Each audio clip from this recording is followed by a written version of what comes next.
The following is a presentation of Lone Star Communications. Gizmo knows the ball eventually has to come to him, though, and here's what he does when it happens that way. He will score. Forget it. 6 points on the board now. Ball just outside the Calgary 10, and lofts it up. Taylor runs underneath it. Touchdown, Edmonton. Well, it's very clear for all those concerned that the Eskimos after the Labor Day game had something to talk about, and the Stampeders didn't. I think the question tonight is, will the Stampeders be able to put some highlights together against a very tough defense? Well, we'll find out how they'll do in the matchup here at Commonwealth Stadium when the Stampeders take on the Eskimos on the Canadian Football Network.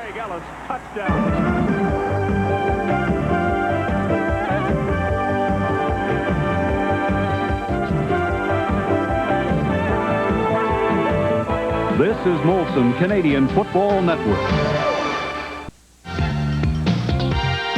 After 17 losses in the last 18 games against Edmonton, one more try for the Calgary Stampeders.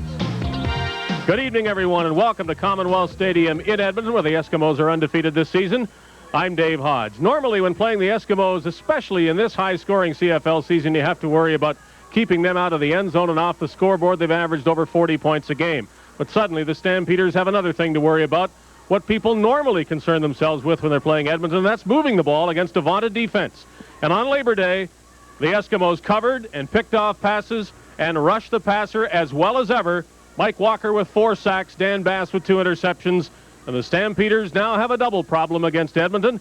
Neil Lumsden has to explain what Terrence Jones will do about it as Danny Barrett misses this game and others with a fractured ankle.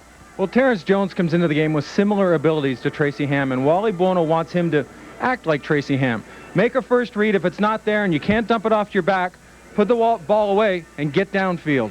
A change in the Calgary secondary, a significant one, as a player familiar to the Eskimos will be against Edmonton tonight. Well, Thomas has worked out at a cornerback. When he was in the Eskimo camp, he was a corner. He was in a corner's position when he was with the Stampeders, but they need a halfback. His coverage skills should help the defense, especially when he has to cover people like Craig Ellis. He could take maybe that threat of the Eskimos away from him.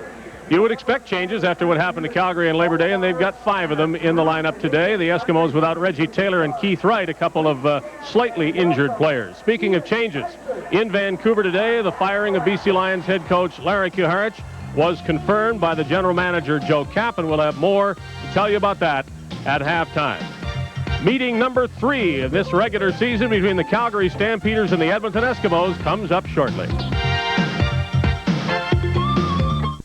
Calgary coach Wally Buono says Edmonton has fun playing against us. We have to have fun playing against them.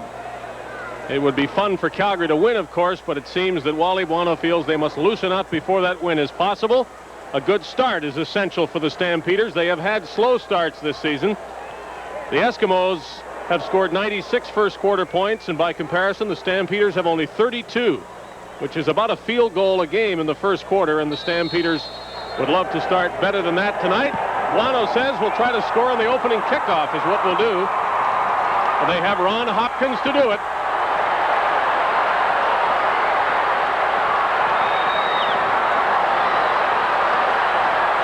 And indeed, he did try to score. No going out of bounds when that might have seemed the obvious thing. Ron Hopkins returning that kickoff 43 yards for the Calgary Stampeders.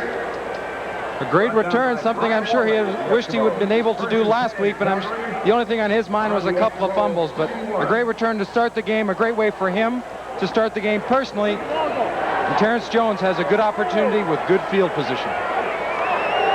At the Edmonton 51-yard line, Jones is given some time and throws it short to Darrell Wallace, the running back.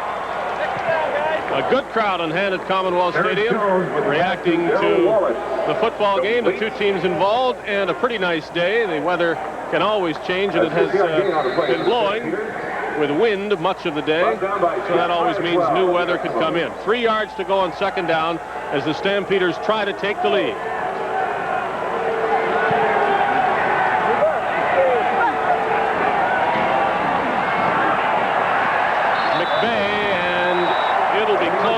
Seems a bit short of the first down.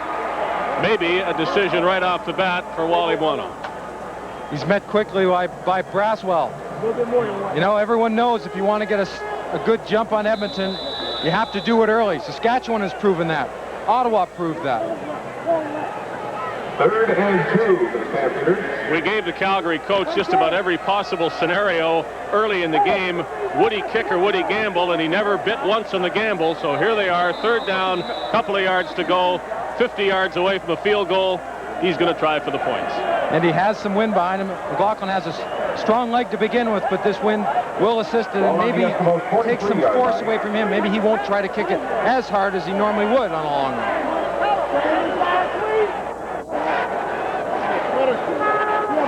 Some talking back and forth, and it appears that Brett Williams is being examined. A set of keys has been turned Something in. about his equipment that the Stampeders don't like. Left side set of keys with a Jack Daniels keychain. On occasion, players will put something on their shoulder pads, and I think you can see it right there in the back of Bourgeau. See the dark patches just at the end of each name? It could be Vaseline, it could be a silicone spray, it could be a number of different things. But it's used so no one can get a grip and they become that much slipperier. Offensive linemen use it too, so the defensive players can't grab them. They might have to change some sweaters because that stuff doesn't come on. Well, he's not happy, Brett Williams, and now the Stampeders will try to make him a bit unhappier by putting the Eskimos behind in this game. 50 yards for Mark McLaughlin. Flags are down, plenty of distance, wide. Remember the flag. 50 yards. Field goal attempt is wide. As the officials confer, it is offside against the Eskimos. It is a first down, and Joe Farragalli is not happy. I want to know who was offside. Find out who was offside. Find out. He knows that no one moved, and somebody must have lined up offside. Calgary tried that quick snap where they go down from a 2-point to a 3-point. We didn't see anybody move there, so they must have started offside. Offside. Edmonton number 14. First down. He got his answer. Yeah, I got it. Andre Francis, who normally is on the corner, will come up and force from the outside. Very quick and can get to the ball, but he wanted to be a little bit quicker.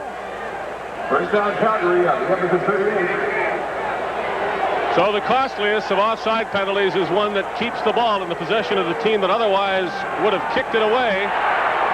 And Jones is mastering the art of the short pass early in this drive with Andy McVeigh.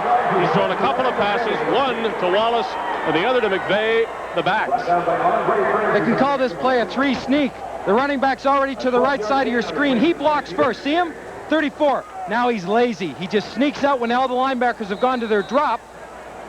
Terrence Jones is patient, knows he's going to get hit, but drops it off. And I think that type of patience shown by Terrence Jones comes from a little bit of confidence. Knows he's the starting quarterback. He's in control this game. Wallace taken down as he passes the 20-yard line by Mike Walker. Darrell Wallace, the ball carrier, brought down by Mike Walker.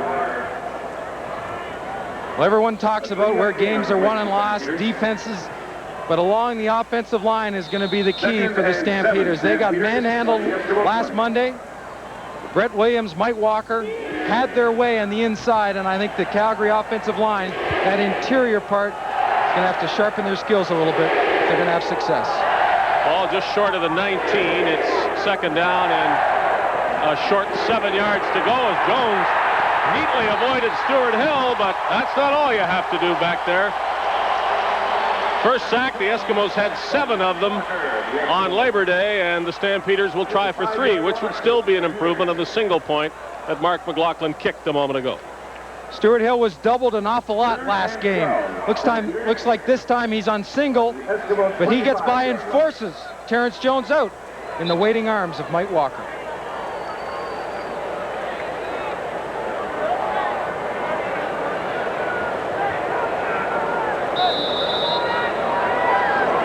McLaughlin's first try was from 50 yards, which doesn't appear in the summary anymore. This is shorter and better.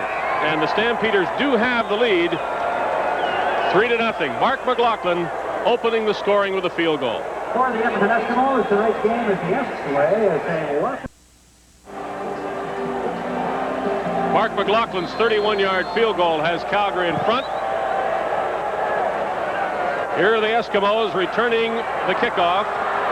And they vacated the near sidelines, which Darrell Colbert saw, and was happy to run right up there with a pretty good return. Well, almost as a boxing judge might do, or perhaps a school teacher, we're going to keep score of this game and rate the two teams in a number of important areas. And on Labor Day, the Eskimos won all of them. And it is our belief that unless the Stampeders win a couple of these matchups today, they can't be in this game, and they probably, as the scorecard starts fresh tonight, they probably can't win the game unless they win the majority of those important categories. We'll check back later and see how they did with respect to turnovers, pass completion,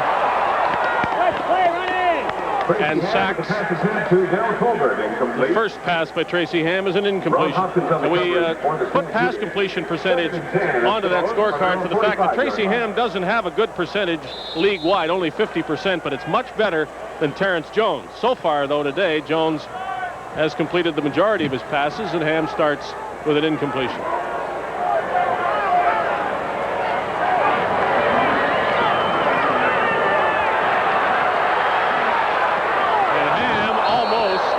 Through an interception. Joe Clausey can't quite understand why it wasn't an interception.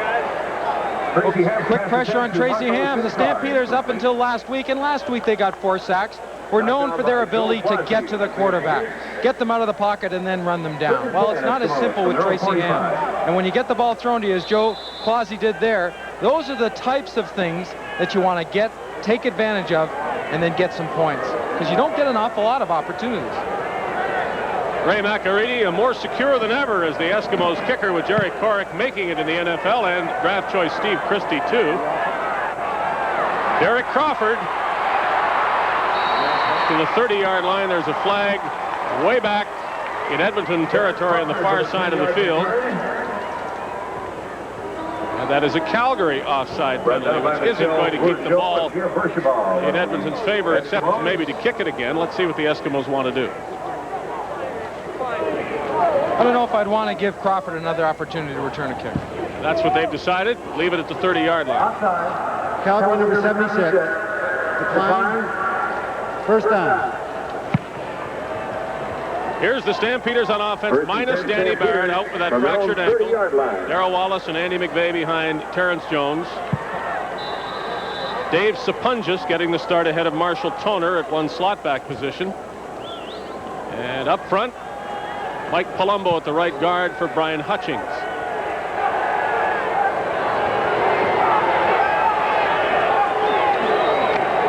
Jones, a long time making that fake, too long against the Eskimos and Mike Walker. Joe Faragelli had mentioned because they doubled Stuart Hill last week, they would bring Jeff Braswell up to that side, so they can't take the running back and double Stuart Hill with the tackle. That's what happens here. Braswell comes to the inside. Stuart Hill is man on man, but the pressure comes far too quickly to the front side, and you're going to see it here. Look at the steps, and Mike Walker keeps going upfield. He does not take the read to the left, but makes another read in the right one. We expect to see some shotgun formation used by the Stampeders, and why wait when this sort of thing has been happening? They want to get Terrence Jones into position to run or pass as fast as possible, and he doesn't necessarily have the time he needs as Jeff Braswell runs into Darrell Wallace this way. I think we'll see the shotgun the next time they get the ball. Well, one of Wally Bono's concerns about taking the ball from the center is the drops are not deep enough. He's only getting back 5 yards, 6 at the most. The shotgun, he'll start at 5 or 6, take 2 more steps naturally to get himself ready, which makes him a little bit deeper, which helps his offensive line, and also gives the opportunity for the receivers downfield to work a little bit more and get open. The leading punter in the CFL, Brent Maddich, shows why. Way, way back goes Darrell Colbert on a reverse to the gizmo. Stampeders are ready for that, though. But what a great punt by Maddich of 60 yards. The Eskimos, looking for their first down and their first points, have the ball back.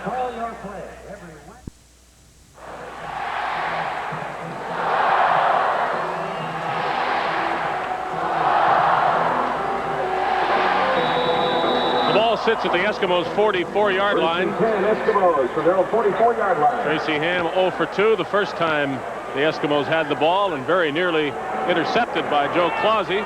Pitches to Brian Walling, starting for Reggie Taylor, and Brian Walling, the ball carrier. Little there for him, a yard or two. A gain of 1 on the play for the Eskimos. Johnson, who is known and is still known for his pass rush abilities, has to be very conscious of containing Tracy Ham and the run. Don't give yourself up for an inside rush. You got to contain first. Ham dumps to Walling, and he won't get the first down. Tracy Ham with the pass to Brian Walling.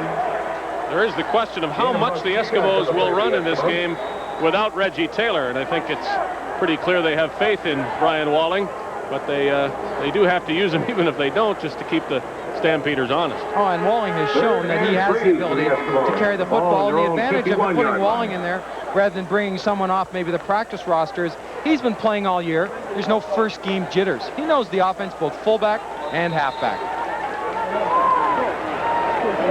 Taylor and Keith Wright, both out of the Edmonton offense, both said they could play if the game were more important. I think they meant a playoff game, because as league games go, there's not much more important a game than a Calgary game for an Edmonton Eskimo.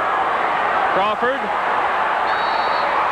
down about the 28-yard line. Here's how the Edmonton defense looks, and didn't it look good on Labor Day? Up front, Mike Walker led the charge with 4 sacks. 43 in the yards. 38-4 victory over the Stampeders. Dan Bass had a couple of interceptions. And in the secondary, Keith Gooch and Mark Norman picked off Calgary passes. First and 10 Certainly the best Stampeders with the ball defense around shown by any 29 CFL team over 60 minutes this season. And I think we can expect to see Jeff Braswell coming more often in this game than he has in the past. No shotgun yet from the Stampeders. Jones has some time, but when that's not enough time, you really got a problem. Braswell, as only Braswell can do. Well, you watch the Stampeders try to get to the outside. Right at the point, they do a good job, but just out of your screen, Braswell widens when he sees the guard go outside. But he takes the outside route on Leo Blanchard. Terrence Jones doesn't stop to set up the throw. He keeps going, puts a lot of pressure on Blanchard. If Blanchard doesn't cut him, Braswell makes the play, and that's what he does. Good defensive play. So far, Terrence Jones has been no running threat at all, and the Stampeders really counted on that. They try to get him outside, buy him some time, but the time just isn't there.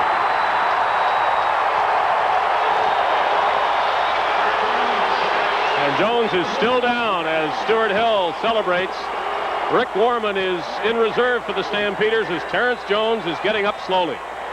Well, it's a fact. If you go to the wide side of the field, you'll face Stuart Hill and Braswell.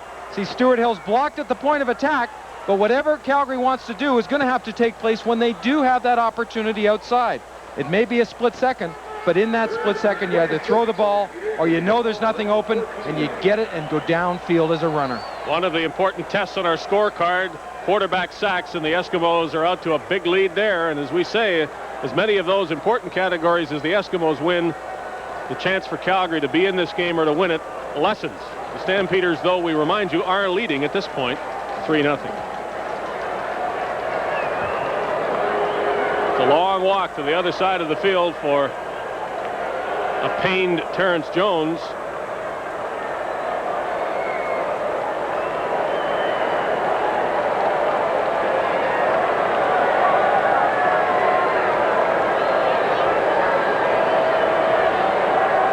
Managed 60 yards the last time. He punted from right in this area. He'll be just ahead of his goal line when he gets rid of this one.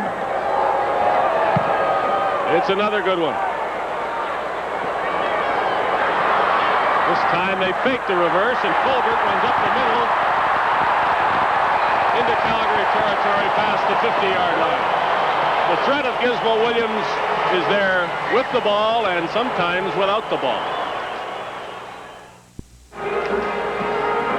Former Eskimo Rick Warman warms up as Terrence Jones has a seat and the Eskimos have the ball at the Calgary 50-yard line.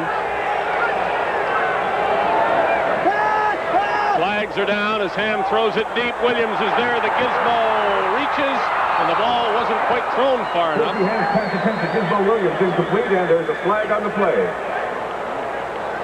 Lots of hang time in that ball allowed Thurman, the cornerback, to catch up.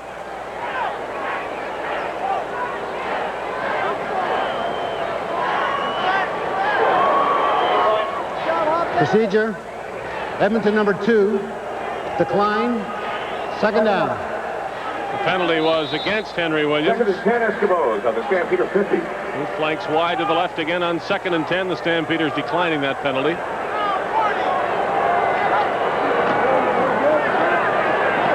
Ham under a rush. He throws it. And the Stampeders had him and couldn't bring him down. Tracy Ham stayed on his feet and found Marco Sinkar for a first down.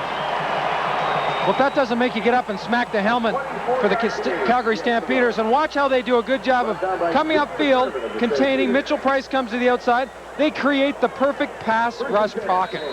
Boy, they've got him on the way down, and he still, with the credit, can get it downfield, and Sinkar continues with his pattern. He doesn't stop when he sees his quarterback disappear. In another league, the whistle blows, but not in the CFL. Tracy Ham obviously had plenty of ability to throw that ball. Another flag is down. And he was able to make the completion on the play earlier to Sinkar. Colbert, the intended receiver here. This time it'll be Calgary. They came offside. Ron Hopkins on the coverage for the Stampeders. Flag on the play. All the 5-yard penalties were bedeviling the Eskimos until now. Offside. Calgary number 79. First down repeated. First and 5. Eskimos on Calgary 21.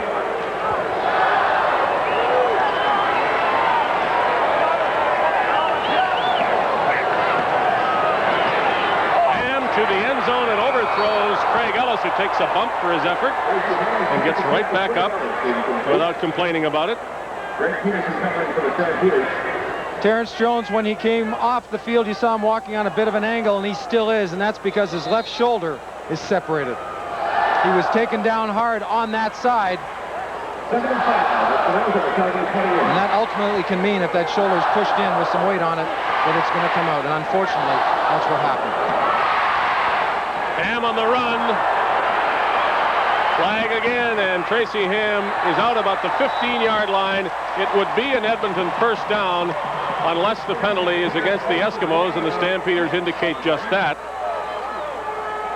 It was on the backside. It was a sprint formation. They did sprint, in fact. The flag was thrown to the backside along the offensive line.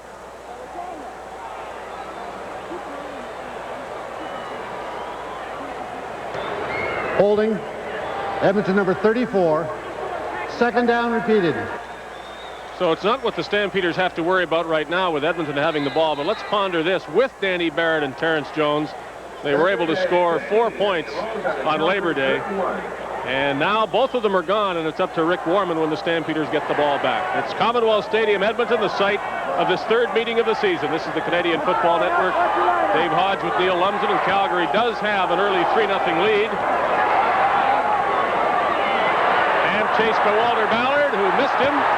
Tracy Ham will just keep on going.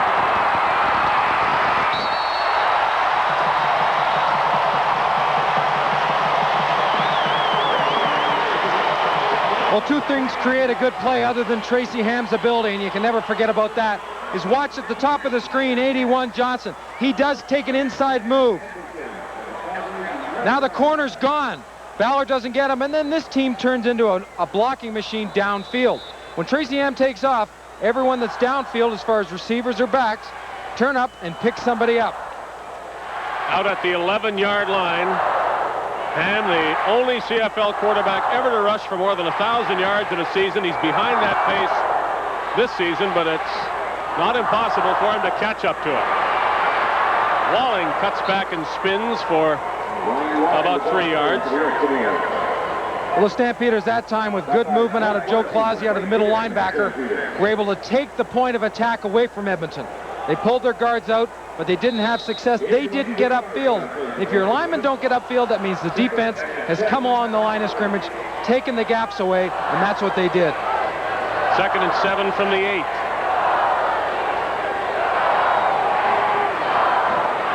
Ham fires. On the goal line, not over, but it'll be first and goal, Eskimos. Craig Ellis with the reception. Almost like another hot pattern. Tracy Ham finds Ellis to the right side. Walling moves up there 2 steps. Ellis starts to come inside, but you see a bit of the delay. It wasn't where he wanted it initially.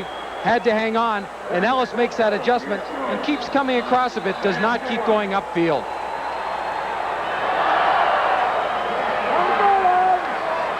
Ellis, feeling he was in the end zone, wanted a touchdown for himself and for Tracy Ham.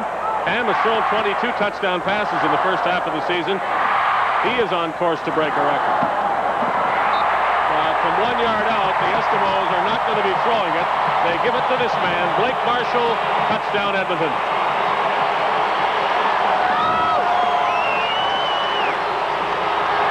I'll tell you what, that's no mystery when they get down close, especially if Marshall is lined up behind the quarterback. Slight adjustment there after he got the ball to widen out a bit, but then there will be absolutely nothing fancy about that run when he does get that head going upfield. Good lead blocks by the other backs, and of course the left side with Dermott, Verschoval, and Conniff at center.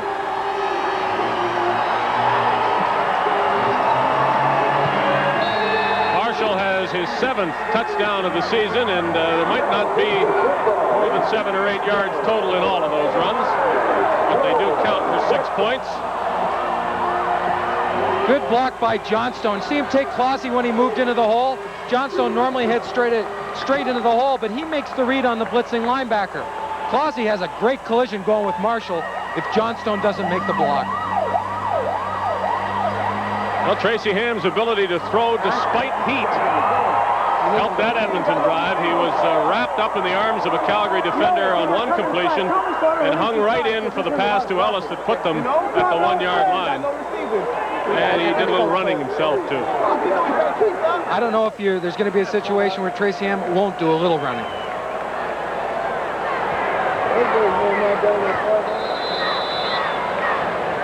Johnstone could line up at the halfback spot, but those 4 Canadian running backs, Souls, Johnstone, Walling, and Marshall, we could see him in any position in that backfield. Ron Hopkins came a long way to get the ball. It appeared there was some confusion as to who should field that one. And Hopkins, as a flag goes down after the play, taken down past the 35-yard line. Well, Wally Bono made it quite clear to his players, don't get mixed up or caught up with all the yapping that goes on the field, because what it does is it distracts you. You know, it takes you off your focus of what you're supposed to be doing on the field. You also can't retaliate, as minor as it might seem. Calgary number 15, first down. That can hurt you too. And that's what Ron Hopkins did there. The ball on their own 26-yard line. You got to get you can grab Max linebacker. You have to have a good push inside, Ryan. You read the block, I got him on tackle. Gary Durchik with the Edmonton offense, the Calgary offense scrimmaging back at the 26 after the penalty. Darrell Wallace. Nice cut inside for Wallace and a first down. Rick Warman now at quarterback. Well, the running game will take some heat off Rick Warman. When we talked to Wally Bono today, what the difference was, quite evidently Warman can't run like Barrett or Terrence Jones, but what he might be able to do better than Terrence Jones, because of experience, is make different reads downfield. Know what the defense is going to give him, just as it's starting to give it to him instead of having to wait. And if that could be a positive, that's what he's going to have to work with, picking his receivers out. Norman's first pass in the hands of Alan Pitts. He was near the sidelines and could not catch it. With the pass attempt to Alan Pitts, incomplete. Andre Francis covering for the Eskimos. Ball released just a little bit too high. That ball's low to the outside. Pitts has a chance and probably makes the catch. Warman hadn't thrown a ball until he started to warm up when he saw Terrence Jones go down, so it's going to take him a bit to get into it. The Stampeders have an extra reason to protect the quarterback now, because if anything happens to Warman, they are without one for the rest of the game. Warman, lots of time. Not noted for this, but Rick Warman can and will run and does for a first down. Rick Warman running well for the Stampeders. And very wisely steps out of the pocket when absolutely nothing else is going to happen, and just as Braswell's ready to come free. We talked about the offensive line. Do they have to work hard? Well, they're doing a great job here of creating that pocket and taking the outside away. So Warman can step up, get the first down, and wisely get out of bounds. Out at the 51-yard line of the Stampeders as we approach the final minute of the opening quarter. Calgary scored first. Edmonton then went ahead with a touchdown. Again, Warman will have time to run. and room to run to the 50-yard line of the Eskimos. Rick Warman carries the ball. Along with the offensive line, Dave, working harder for Warman, I think we can see that. Larry Ruck The receivers are going to have to work harder getting open downfield, regardless of whether it's Danny Bass dropping into a zone or he's man coverage. They have to work that much harder to get themselves open. 2nd and 2, Stampeders. Ball on the Eskimo 51. The ball near the 50 of the Eskimos, 2nd down, a little more than a yard to go, as the short yardage team comes in on both sides. Warman will keep it and get the first down.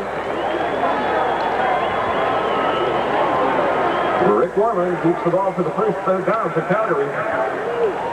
Those are great opportunities, short yardage situations, when there's not an awful lot of real estate to work with out there, to become the aggressor, to become the dominant player. Not punching people and throwing balls at people, but teeing off and putting someone on their back. That's where you establish yourself.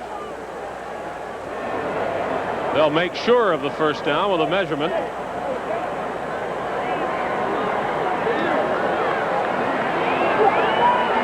Thus confirmed, the Stampeders go 1st and 10 from the 49. Well, we've seen Rick Warman in many different situations, be it with the Stampeders a while ago or Edmonton, come in and play great football, pick defenses apart, and do all the right things and make all the right reads. Wallace to the 45 for 4.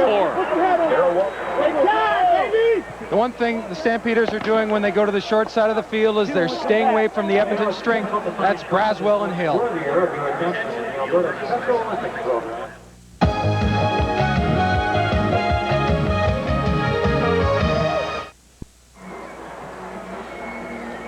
The second quarter begins with the Eskimos in the lead and the Stampeders in Eskimo territory at the 45.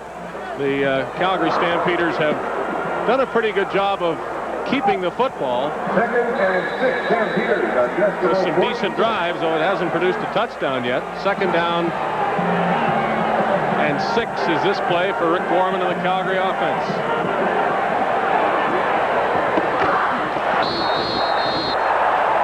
The big hit was by Enos Jackson.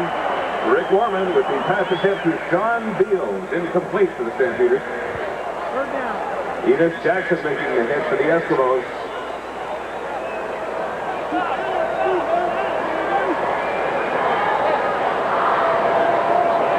Third and 7, Stampeders. Ball on the Eskimo 46.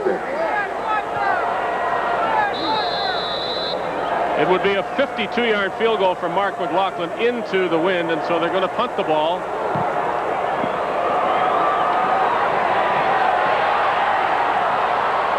Gizmo and the Stampeders down there with fury to get him down inside the 10-yard line.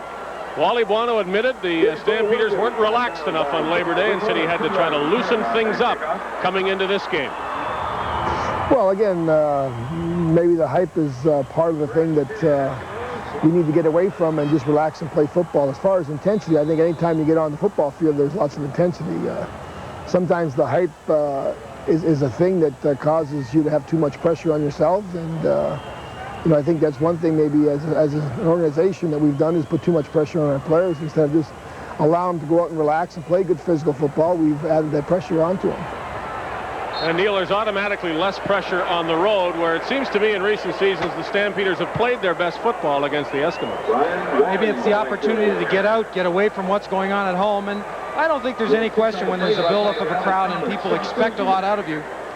You push a little bit harder. You expect more out of yourself. And from that you can come fumbles. Sometimes great performances come from that, but you're right, they have played better here at Commonwealth Stadium. They haven't beaten them here in almost 10 years. 2nd down, and there's nothing for Walling. The Eskimos aren't reluctant to run the ball with Brian Walling, but the Stampeders have not overlooked that, and they're defensing it very well.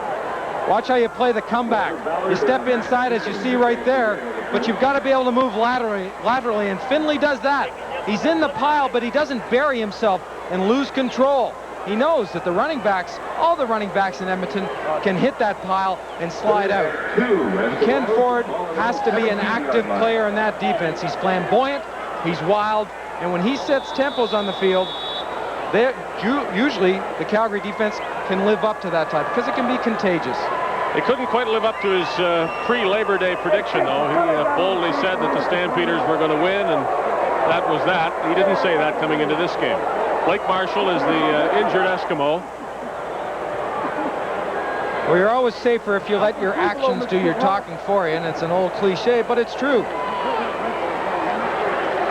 Because ultimately what you can say in the press can put an awful lot of pressure not only on yourself, but your teammates.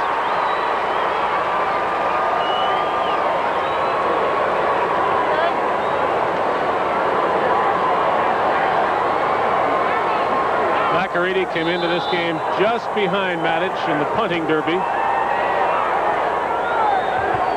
A tenth of a yard. It was that close. And Matic has boomed a couple already in this game.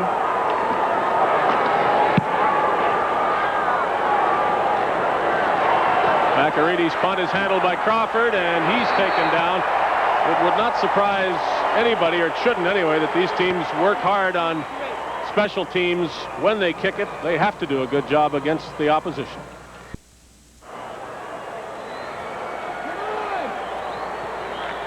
Early in the second quarter, the Calgary Stampeders again with the football in Edmonton territory. Rick Warman playing quarterback for the injured Terrence Jones, who was playing for the injured Danny Barrett. Warman drops the ball, and turnover number 1 belongs to Edmonton. He not only recovered the ball, but his helmet too. There's a toss into the stands after a fumble recovery. We're seeing it after touchdowns regularly, but now after turnovers, I don't recommend that. Straight blitz. We told you we'd see more of Braswell, and we're seeing exactly that. He's blitzing right into where Warman's coming, but the ball gets there before Warman does. Just heads-up play by Braswell. He recognizes it and gets himself the ball and gives his offense pretty good field position. When I'm already back there, it's kind of hard for me to get up there. First and 10 Eskimos from midfield. All right. The ball right at the midfield stripe. All sorts of time for Tracy Ham. Matt Finley watching him out there. Ham throws it in a big catch. That had no right to be completed, but Craig Ellis went up and got it. There are many situations that they don't have a right to make the plays or complete them, but they do. And they do it because they keep working downfield. Ellis releases the inside of Thurman. Now Tracy Ham moves. When you see Ellis turn his head to the outside, he makes the adjustment. And here he comes back. Has to get off his feet, but he still comes back and gives Ham a target. The whistle blows to halt play momentarily as they set the yardsticks.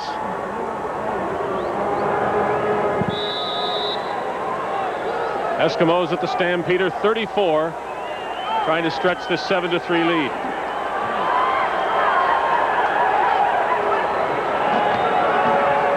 Walling on a counter play. There's room for him to the outside. And Brian Walling will follow that blocking inside the 10 and inside the 5.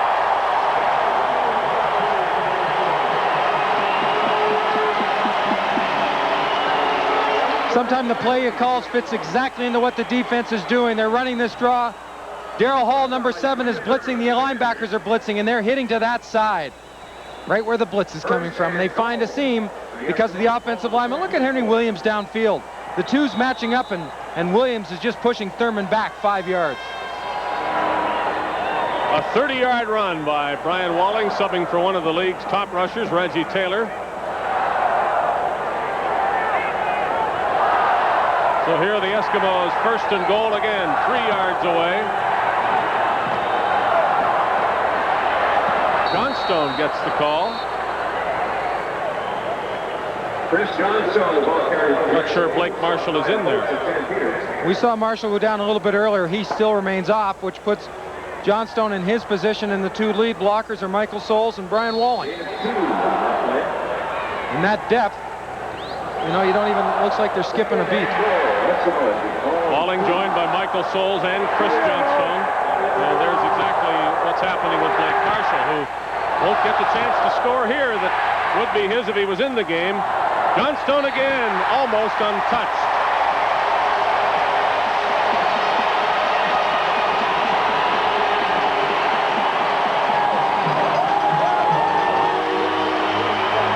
Johnstone again, like Marshall had to do. Watch the adjustment Johnstone does.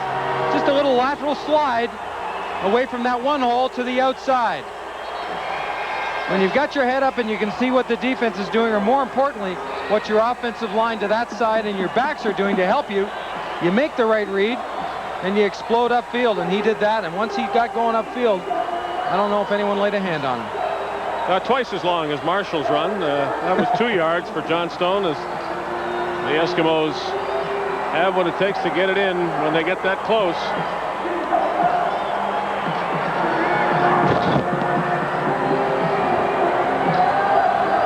He's sending those to Calgary.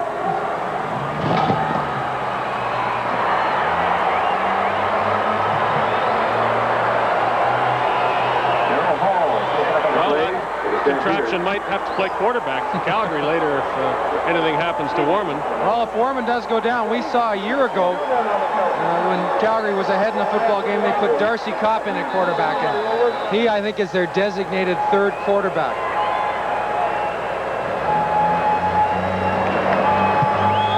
Convert is good. The Eskimos are up 14-3.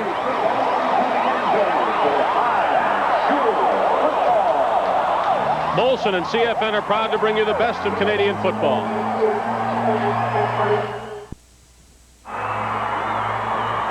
On Labor Day, we featured the Eskimos' depth at the fullback position, and here tonight, touchdowns by Blake Marshall and Chris Johnstone have given Edmonton a 14-3 lead. Hopkins just past the 35 is taken down. They say Edmonton's depth is shown by the fact Johnstone doesn't start, and then he didn't even dress on Monday. Now he's in there scoring. Well, they're very proud among themselves of what they can do. If a man goes down, they alternate on their own. Marshall gets the bulk of the work, but I think they all feel they get equal parts of the game and special teams. They're very valuable, whether they're running the ball or not. They play a big part in this team. Warman hands the ball to Darrell Wallace. I think his own man helped knock him down. He was avoiding a hit and ran into Derek Crawford and had nowhere to go but down. Well, that's just a great defensive play by Keith Gooch. He comes up and forces what looks like an opportunity that Wallace could get to the outside. Here comes Fairbanks around the corner. He's going to make the block right at the point of attack. Wallace dips back out, and right here, Goose just spears in there past Crawford and disrupts things. Even if he doesn't make the tackle on the hit, he allows the rest of his defense to get over there in pursuit. Warman on the roll. Throws on the run. It's low and not caught over there. Rick Warman passes him Rick to Peterson, who is the safety for the Stampeders, has had a contact lens problem. One probably popped out, and they'll have to go to their emergency kit and put another one in. The Stampeders on their own 35-yard line. Well, Brett Maddich is upping that league-leading average with what he has done tonight, averaging over 50 yards on 3 punts. His average 43.2 coming into the game. This one not so good. Oh, it's at the sidelines, and the return may be limited because of that. Gizmo still on his feet, though. He'll have to go out at the 35.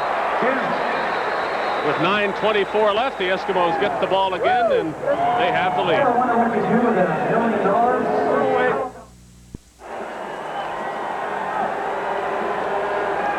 Play resumes with the Eskimos at their 35-yard line.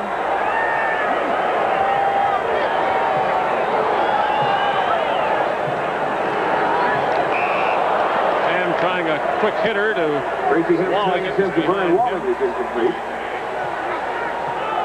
Well, that quick hitting pass or the hot pattern can be very effective if the linebackers can be pulled out of position. That time, Joe Clausey did not step forward, but stayed deep and moved to the slot back and took the area away that Ham wanted to throw to. Eskimos go without a huddle. Ham trying to scramble for 10 yards, and he'll be short of the first down. Tracy Ham keeps the ball for a 7-yard gain. Well, there's no question when Tracy Ham does start to scramble, he makes his mind up right now. He doesn't still think of throwing the ball down the field, and he also knows when he has to get real low and get close to the first down. He didn't do it there, but you can almost see when he makes up his mind. 3rd down and 2. Eskimos. Ball on their own 43.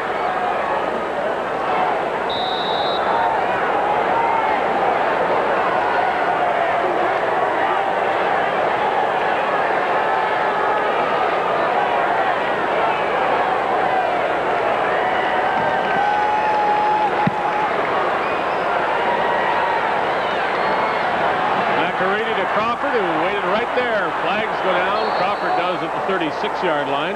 Derek Crawford with an 11-yard punt return. 42-yard punt by Ray McElready. What else? If it isn't a clip, it's a hold. Molson MVP will be chosen following this game and following the Labor Day meeting. There was little doubt the MVP had to come from the Edmonton defense as the Eskimos shut out the Stampeders, kept them out of the end zone, and almost shut them out entirely. Dan Bass, 2 interceptions, plenty of tackles up front. In the middle there for the Eskimos was our MVP. And you look at the amount of points both on the offense and the defensive side of the football. The Eskimos are way ahead of schedule by compared to last year, but the defense is too. Not exactly the kind of schedule they wanted. At this point in 1989, they had only given up 125 points. But so far in 1990, at the same point in the season, they've given up 270 points. This is the Canadian Football Network from Edmonton. We're halfway through the second quarter with the Eskimos leading the Calgary Stampeders 14-3. Edmonton trying to produce its 18th win in 19 meetings against the Calgary Stampeders.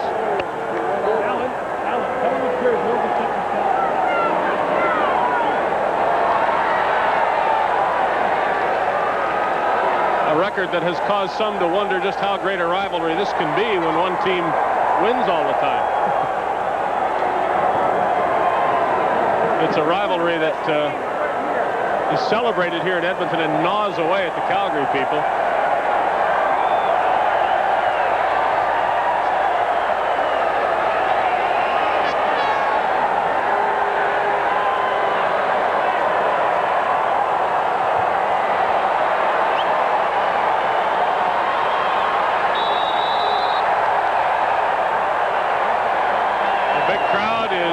Participating in the wave at Commonwealth Stadium.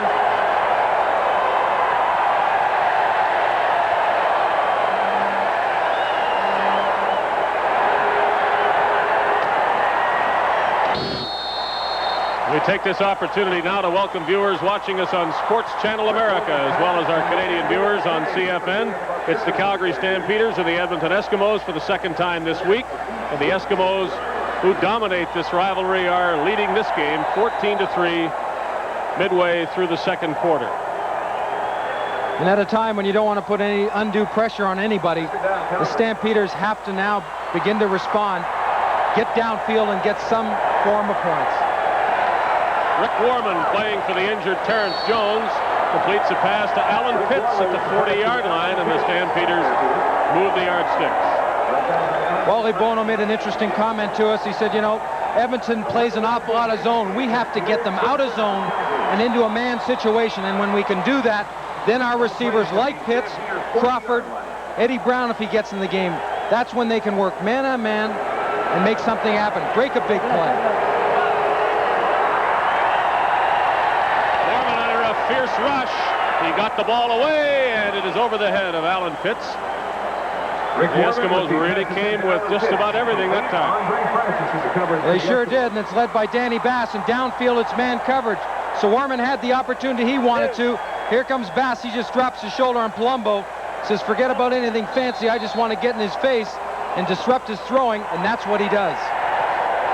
All things considered, though, pretty good protection for Rick Warman. He was able to get the ball away in the general vicinity of a receiver, though might have been bothered just at the last minute. Here they come again. Ball tipped and almost intercepted in the secondary by Enos Jackson. Not surprising, is it, that the Eskimos have decided to blitz more than they would usually against Rick Warman? There's not the fear that Warman will take off like a Terrence Jones. It's almost like pin your ears back. We know within 3 or 4 yards where he's going to be. And that's what they did. This time they blitzed from the short side. They brought Mark Mathis. We're going to see more of that. Another great punt by Matic, high and deep, as Gizmo has to turn around and go in reverse. Now he changes gears, but the Stampeders are doing as good a job as you can do against Henry Williams.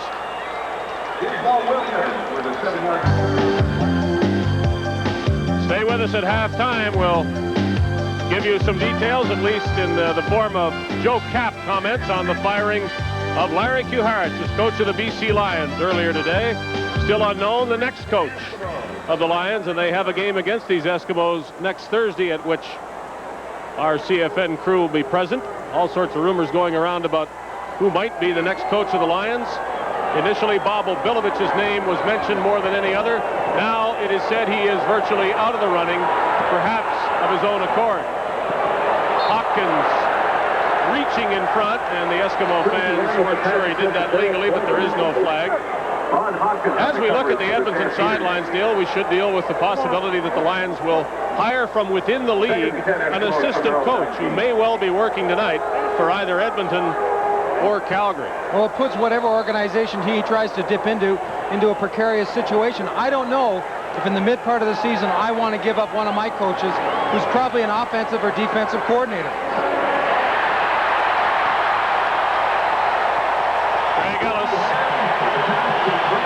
Completion. Don Southern's name has been mentioned as far as an Edmonton coach, and this man, Tom Higgins, is the assistant head coach of the Stampeders, and apparently the one that the Lions might look to if they want to give the Calgary Stampeders a call, which General Manager Norm Kwong told us moments ago has not occurred. But if a call comes from BC, Normie Kwong did not state definitely that he would hang up the phone, feeling that Tom Higgins might deserve a chance to better himself if that's what he wanted to do. Tracy Ham is out of bounds as you watch play continuing. Well, this is a real treat to watch Tracy Ham. Because of the controlled pass rush, he's not going to get a lot of pressure. A little bit from Warnock to force him out, but watch this move. There, and this one coming up isn't a bad shift either. Whoop. They got to get a net out for him. 5-yard gain makes 2nd and 5 from the 45.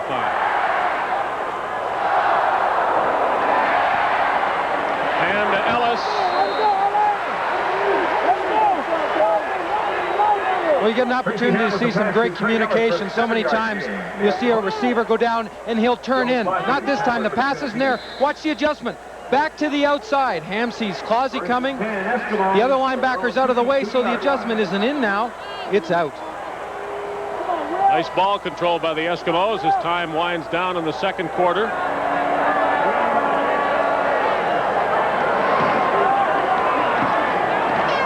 Walling slips, gets up again, and makes something out of a play that looked as though it would be stopped. Eskimos again about 3 or 4 yards. Brought down by Walter Ballard.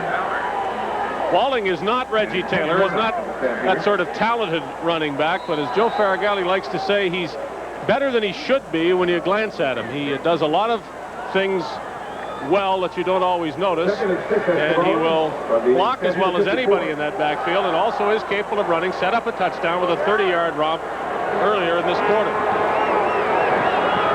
Ellis again. And he used to be a running back and shows that from time to time. Well, it's amazing to think back a couple of years ago, Ellis wasn't in football. Well, he was in football.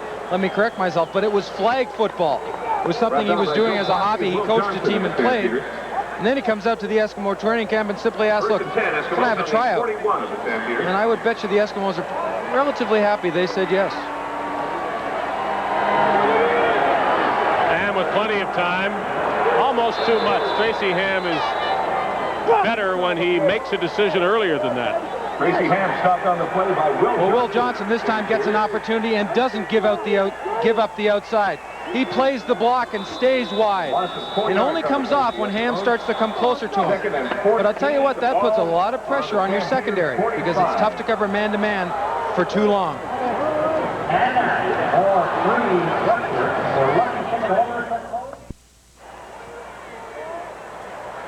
Eskimo General Manager Hugh Campbell, we're dealing in round numbers here, but we're told that the Eskimos printed 50,000 tickets for this game and 55,000 people showed up. And they let 5,000 people in without tickets if they paid $10 and told them they had general admission. Find a seat if you can, and that was possible. And so we are told there are 55,000 people here. All general managers should have those problems game day.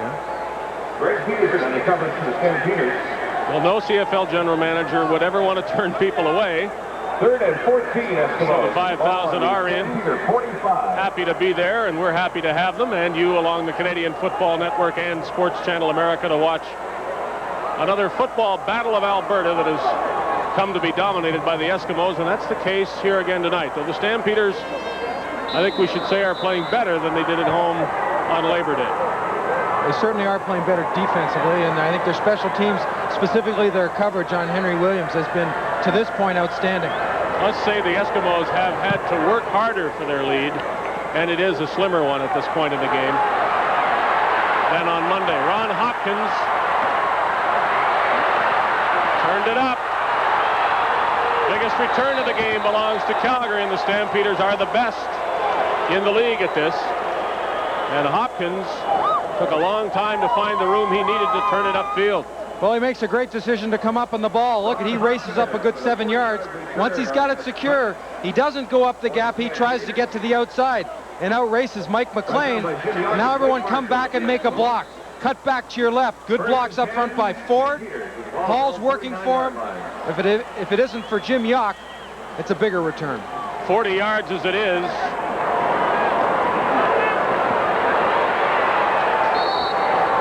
Rick Warman with the Warman connects to Sean Beals. 15-yard gain. Brought down by Dan Van. Well, those are the types of sparks you look forward to. You don't count on them as a football team, but when they come, it gets everyone off the bench, gets them on the sidelines again, and gets them excited if they happen to be setting back a little bit into a lull. Four-man rush on Warman. He dumps it off. Good move by Darrell Wallace, and that's what you want when you throw the ball to the running back. Mark McLaughlin opened the scoring for Calgary, and that's all the Stampeders have, as the Eskimos have responded with Blake Marshall's short touchdown run in the first quarter and Chris Johnstone's in this second quarter. First and 10 Calgary on the Eskimo 37. 2 minutes to go in the half, and the Stampeders have something going.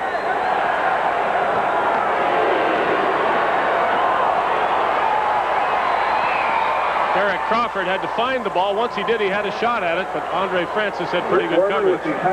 Well, Warman shows movement to the left, but then throws back on the right, and he's got Crawford deep, but he comes back to the inside. I think he'll tell Crawford to stay out to the wide. I'm going to throw it to the sidelines. You make your adjustment from there.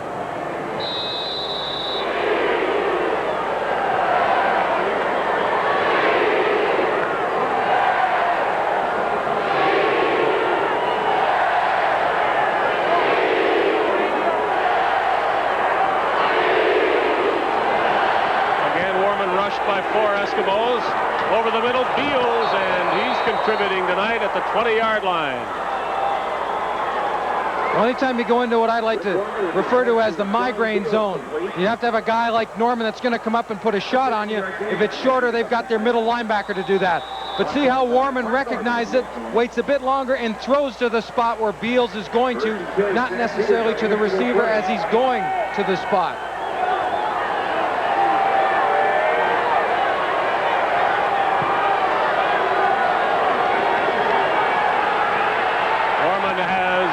Time this time, but makes more for himself, and his scrambling has helped him on occasion in this game. Doesn't gain much, but didn't lose any either, and avoided the hits. Wally Bono stated quite emphatically that he might have made a mistake last week about putting too much pressure on his players. The excitement of the game, everybody gets caught up in it. This week it was different. He apologized in the team meeting and said, look, we're going to lighten up a little bit. Yeah, we're going to have more fun. Hopefully it'll pay off. It can't hurt having Danny Barrett right there in the blue sweat top working with your quarterbacks when they come off to the sidelines. Warman scrambled for 2 yards. Second down, 8.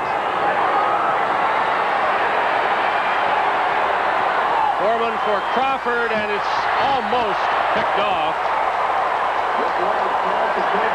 Crawford in the end zone is incomplete. Edith Jackson covering for the Eskimos.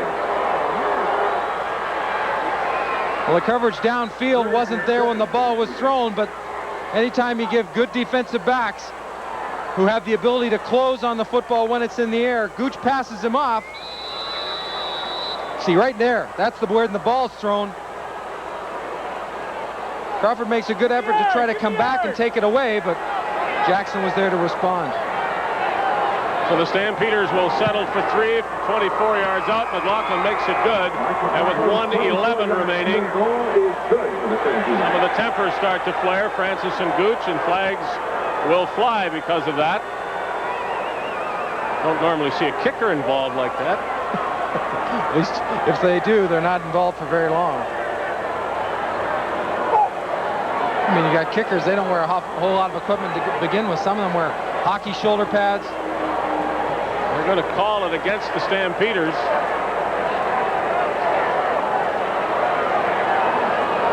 What takes place after the kick? Good pin.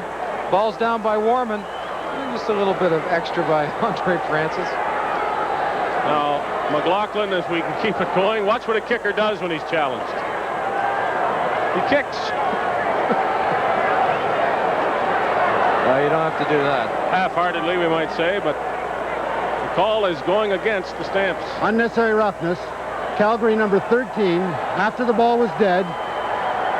Field goal is good. First down.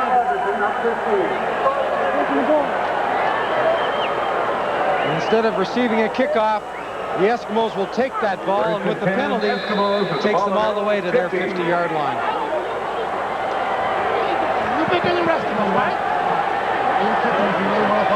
Eskimos start from the 50 and start with Chris Johnstone losing the football. And the Stampeders have picked it up.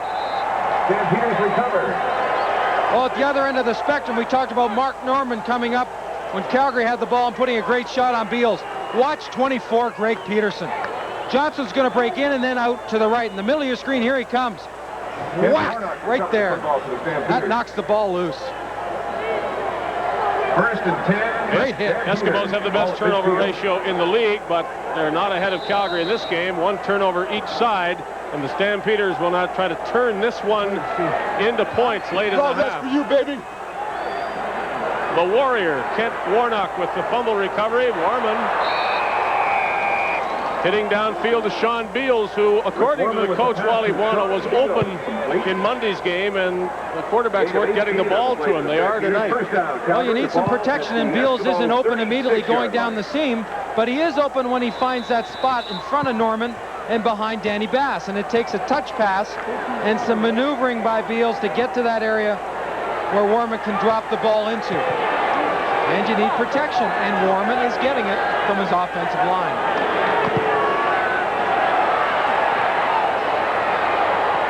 Warman threw that dangerously close to Edmonton receivers, and it wasn't close to his own. Sean Beals, second down. Jackson and Mark Norman covering for the Eskimos. Rick Warman has seen both sides of this rivalry about as well as anybody, having played for both teams and now playing for Calgary while living in Edmonton. And you can talk to a lot of people that have been on both sides of the park, or the province, if you will. And if you've been on the winning side, it's even tough to explain. It's tougher for the losers always. Warman, a quick hitch pass to Darrell Wallace, east of the 30-yard line, and that's short of the first down. Another field goal, perhaps. That seems to be what Wally Buono has decided with half a minute to go. They would prefer touchdowns. Remember, they didn't get one the last time they played the Eskimos, and they don't have one yet tonight. But a field goal here would put them within a touchdown, less than a touchdown of the Eskimos. Now, that's a big improvement on where they were at this time a few days ago. Well, they'll say you take them when you can get them. And especially against a team like Edmonton. To this point, their defense has given them the opportunity to chip away at that lead.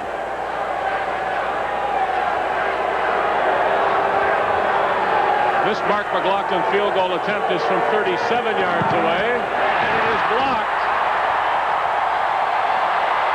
So flags are down.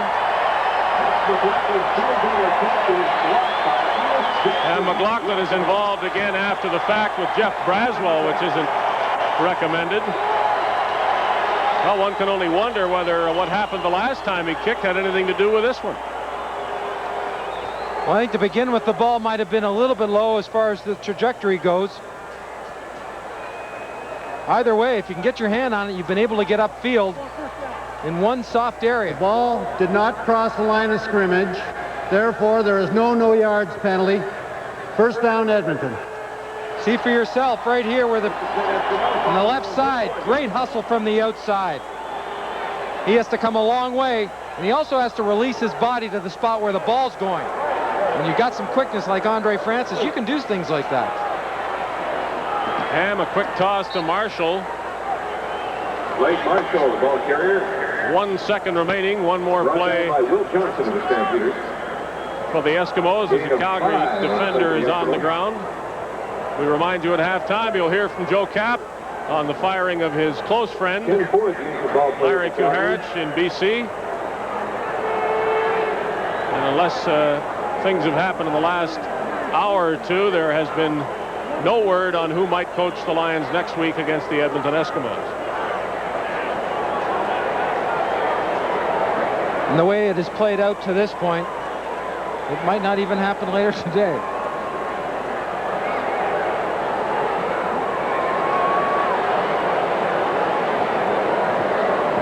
If Larry Kuharich happens to be watching this game, Neil, and I think I speak for you too, Larry, the best of luck from us at the Canadian Football Network. Thank you for many straight answers and interesting conversations. And though Larry Kuharich is by no means the most popular man ever to work in this league, we shall call him the most cooperative, or certainly, let's put it this way, no coach has been more cooperative where we are concerned than Larry Kuharich, and we appreciate that. And it, to say the least, didn't work out in Vancouver. Well, no one wanted to win more than he did, and he displayed that many a times. Kicker rolled around, got the foot, bang, laid him out. They didn't come close to winning the last two games, and if you look at this business with a cold heart, and the record speaks for the coach as it often does, then clearly something had to be done with the BC Lions, who were blasted twice in a row by the Toronto Argos.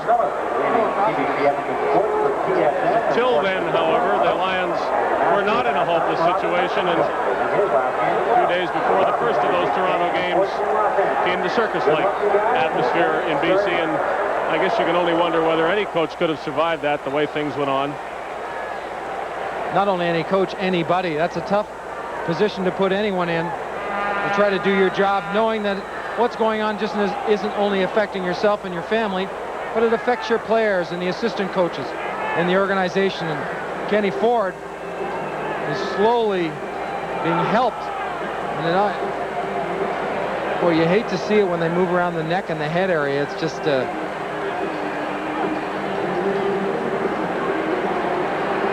keep our fingers crossed it's not serious. Well, both of the coaches here tonight obviously had some interest in what went on in Vancouver today. We asked Joe Faragalli and Wally Buono to comment on the firing of one of their colleagues. Well, I don't think a man should go through what he went through in the last 2 weeks. And I would tell him that I thought it was Bush, the way they handled it. Well, Larry, I wish you the best, and I know you're a good football coach, and I know what you did was what you believed in, and I wish you all the best in the future. You have to realize what the BC Lions did after they hired Larry Kuharich. They basically let him remake their team, and perhaps that had to be done, the Lions missing the playoffs last season. But now, after a wholesale revamping of the BC roster done by Larry Kuharich and Joe Kapp, you fire the guy that did that reconstruction and ask somebody else to come in and either carry on with it or start all over again. So 10 games, and it usually takes longer than that.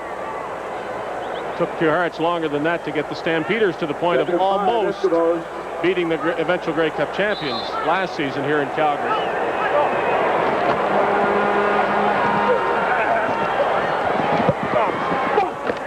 Fumble ball, and the Stampeders reach in with time running out. It's a turnover. It'll go on the stat sheet as that, but it doesn't affect the game. The game is at halftime, and the Edmonton Eskimos are leading by a score of 14-6.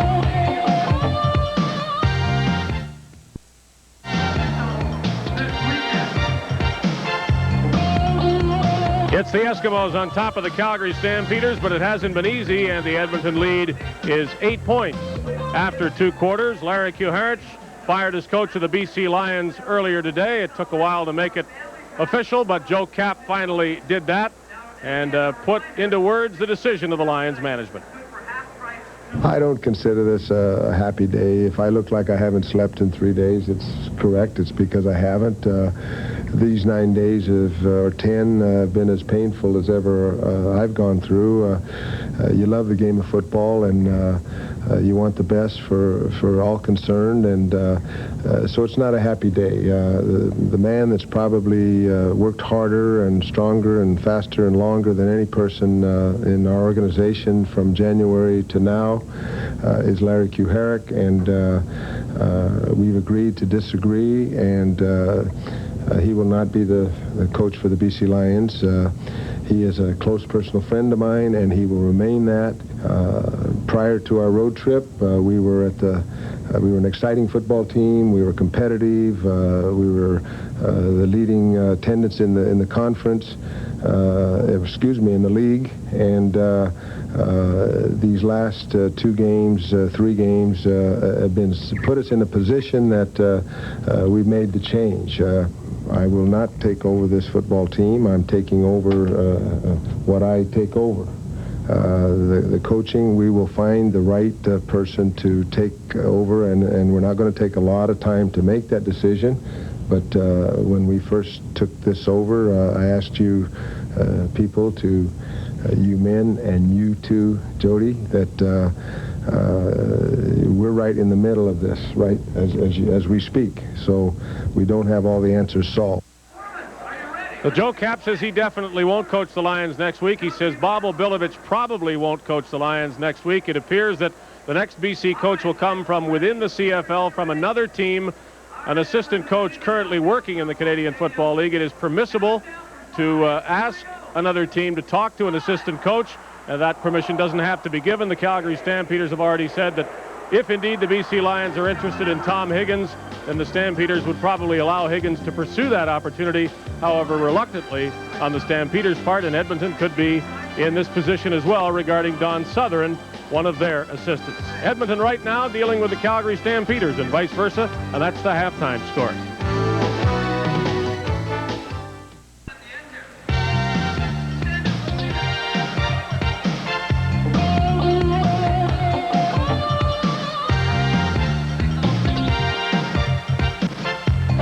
The Eskimos brought defense back to the CFL on Monday. They're doing it again tonight, and the Calgary Stampeders are hanging in 2, only 20 points in the first 30 minutes.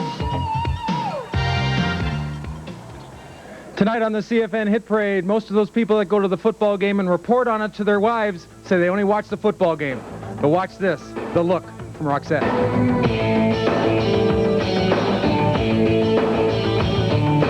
Walking like a man, hitting like a hammer, she's a juvenile scam. Never was a quitter, tasted like a raindrop, she's got the look. Heavenly bound, cause heaven's got a number when she's spinning me around. Kissing is a color, a loving is a wild dog. She's got the look. She's got the look. She's got the look. What in the world can make a brown-eyed girl turn blue? When everything I'll ever do, I do for you. And I go la la la la la. She's got the look. What in the world can make you blue? When everything I'll ever do, I do for you.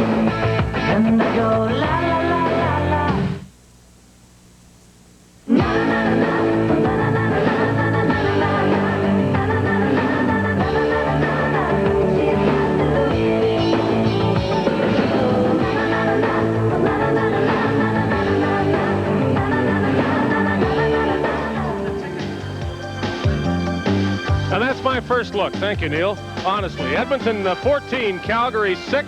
We're at halftime, Commonwealth Stadium in Edmonton.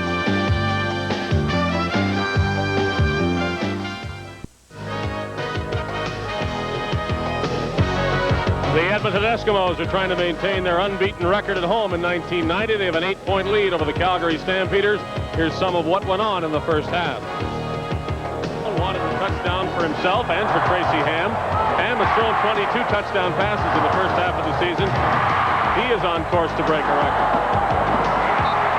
From 1 yard out, the Eskimos are not going to be throwing it. Chance to score here that would be his if he was in the game. Johnstone again, almost untouched. This Mark McLaughlin field goal attempt is from 37 yards away, and it is blocked. Flags are down. So the Stampeders had a chance to get closer, but they are down by 8 points, and there's a look at some of the statistics which do favor Edmonton, but not by as wide a margin as was the case on Labor Day in Calgary.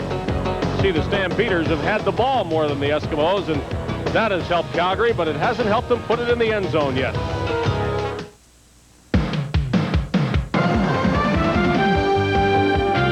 This CFN game is an exclusive presentation of Sport OV, OV Real Life Beer.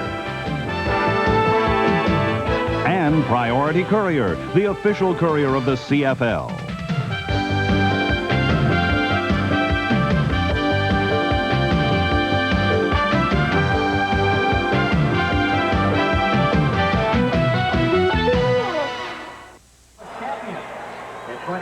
Part of Wally Buono's attempt at removing some of the pressure surrounding Calgary when the Stampeders play Edmonton was to declare this not a vital game to win, but he did say it was vital that they play better and that they do get themselves in position to play Edmonton better in the future. I think if 30 minutes of football is any indication, and that's what we have to go on tonight, that the Stampeders have taken steps in that direction. Oh, I think they have. They've improved in different areas, special teams, defensively, and Wally Buono said he didn't think they played that poorly last week defensively, but poorly enough that they certainly weren't in the game. But it all comes down to offense and opportunities.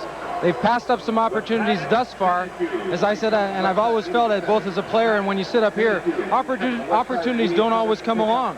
You can't count on them. So when you get them, you better take advantage of them and put it in the end zone. And put it through the uprights if it's a field goal. The block may be an important play in this low-scoring game. The Stampeders had a chance for 3 and had the field goal of Mark McLaughlin blocked late in the half. Must be said that Joe Farragali's Edmonton Eskimos have played a good solid game in this first half again, especially on defense. The Eskimos will be tough to deal with the rest of the season if they keep dominating defensively as they have the Stampeders the last 6 quarters. Wally Buono said, as he said prior to Monday's game, the Stampeders have to try to hold the Eskimos in the 20s, preferably the low 20s, and try and beat them with 25 or 26 points of their own. He doesn't think Calgary is about to go over the 40 mark against this Edmonton team. So it's the kind of game that Buono was looking for. Sure, and I don't think it's under so many points as the fact is how close they are. You can stay close to them for a half, and you get some breaks in the second half. That's what you're looking for.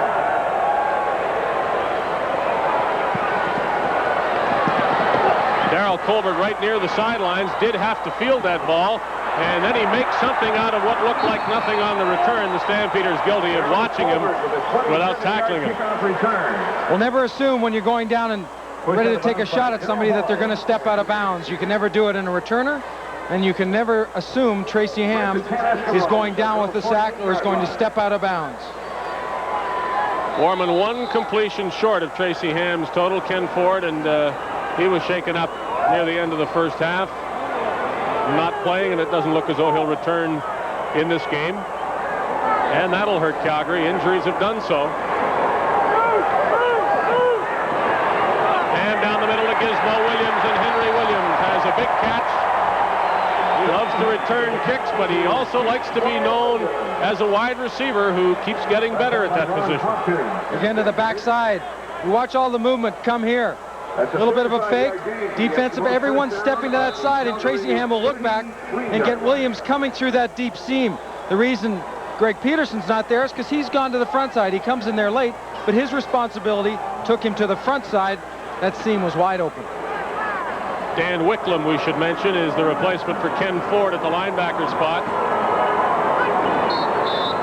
Walling punches straight ahead. Wicklum usually gets his opportunity to take shots on special teams, but as you said, with Ford out, he will take over in that linebacking spot. And he's had an interesting year, to say the least, up to this point. He's been involved in a couple of incidents that don't relate directly to football. On-field disagreements with opponents. His hand goes to the end zone. Gizmo can't get there, complains bitterly. Well, his complaints are probably directed quite specifically that Thurman didn't turn around. Marshall steps up, a little bit of security on the blocking, and if the linebacker doesn't come, he releases, but one-on-one coverage downfield. That's using your head. Ray McAreedy, and they're his field goal totals for the season.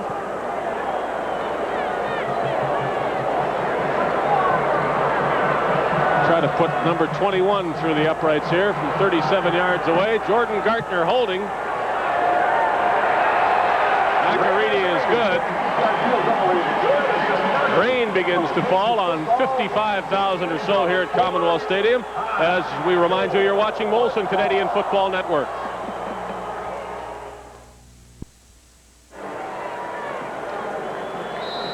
With the rain comes a stiffer breeze at Commonwealth, favoring the Eskimos in this third quarter, it would seem. Hopkins straight up the middle, picked up and deposited on the turf by rookie Jordan Gartner. Ron Hopkins with an 11-yard return off that. The last time the Stampeders beat Edmonton was Labor Day of 1987, and the only time in the past 18 meetings. And the coach of the Stampeders on this day was none other than Larry Tuharich. Stampeders on their own 35-yard line.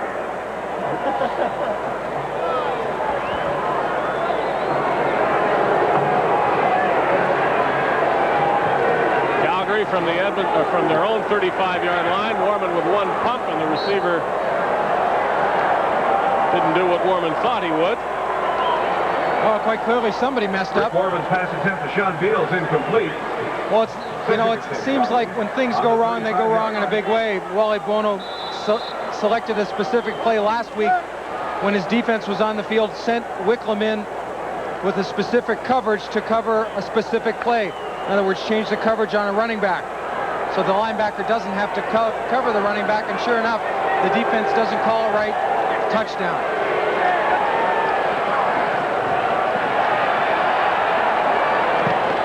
That's the danger in throwing the ball that far to the sidelines, the way Francis and Gooch can cover. And lucky thing for Warman that it was not thrown better, because Francis was there to intercept it. Well, you throw off balance, and you throw off balance for different reasons. This time it's because you have pressure. See, Braswell makes his way, not exactly probably the way he wanted to, but he finally picks an area, and when he gets that opening, makes a target of Rick Warman. The best of this Calgary offense was right at the beginning when they tossed some passes to the backs, Darrell Wallace and Andy McVeigh, but it seems those backs have to worry too much about blocking now and are not available to be pass receivers for Rick Warman. Williams runs out of field and is taken down by Darrell Hall. Here's Bo Williams, points out of bounds by Darrell Hall at the sideline. The last time a Calgary team came into Edmonton and beat the Eskimos was almost 10 years ago. A fellow named Moyer made a catch in that game, and Ardell Wiegand was the Calgary coach.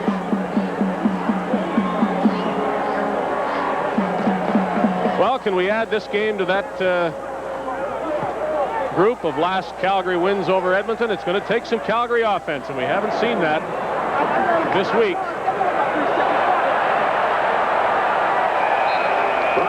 Walling, not fancy, but gets the job done. Breaking tackles for a first down. Well, he looked to be stopped right when he made the cut upfield. That's that counter play, but watch. Will Johnson, the end, has a shot at him right here. Causey passes him up or misses on the hit. And Walling not being one to want to stand still when he's someone delivers a shot to him, just keeps going upfield. Not bad numbers for a guy that they said, and he admits to he's not as flashy as maybe Reggie Taylor, but he does get that job done.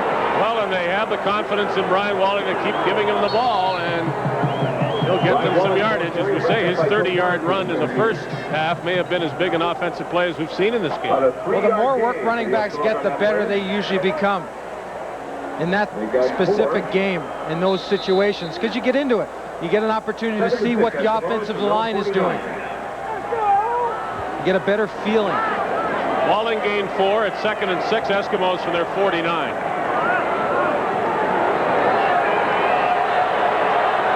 Ham avoids 2 tacklers and then gets a bit of blocking help, and he'll run for the first down. Ooh.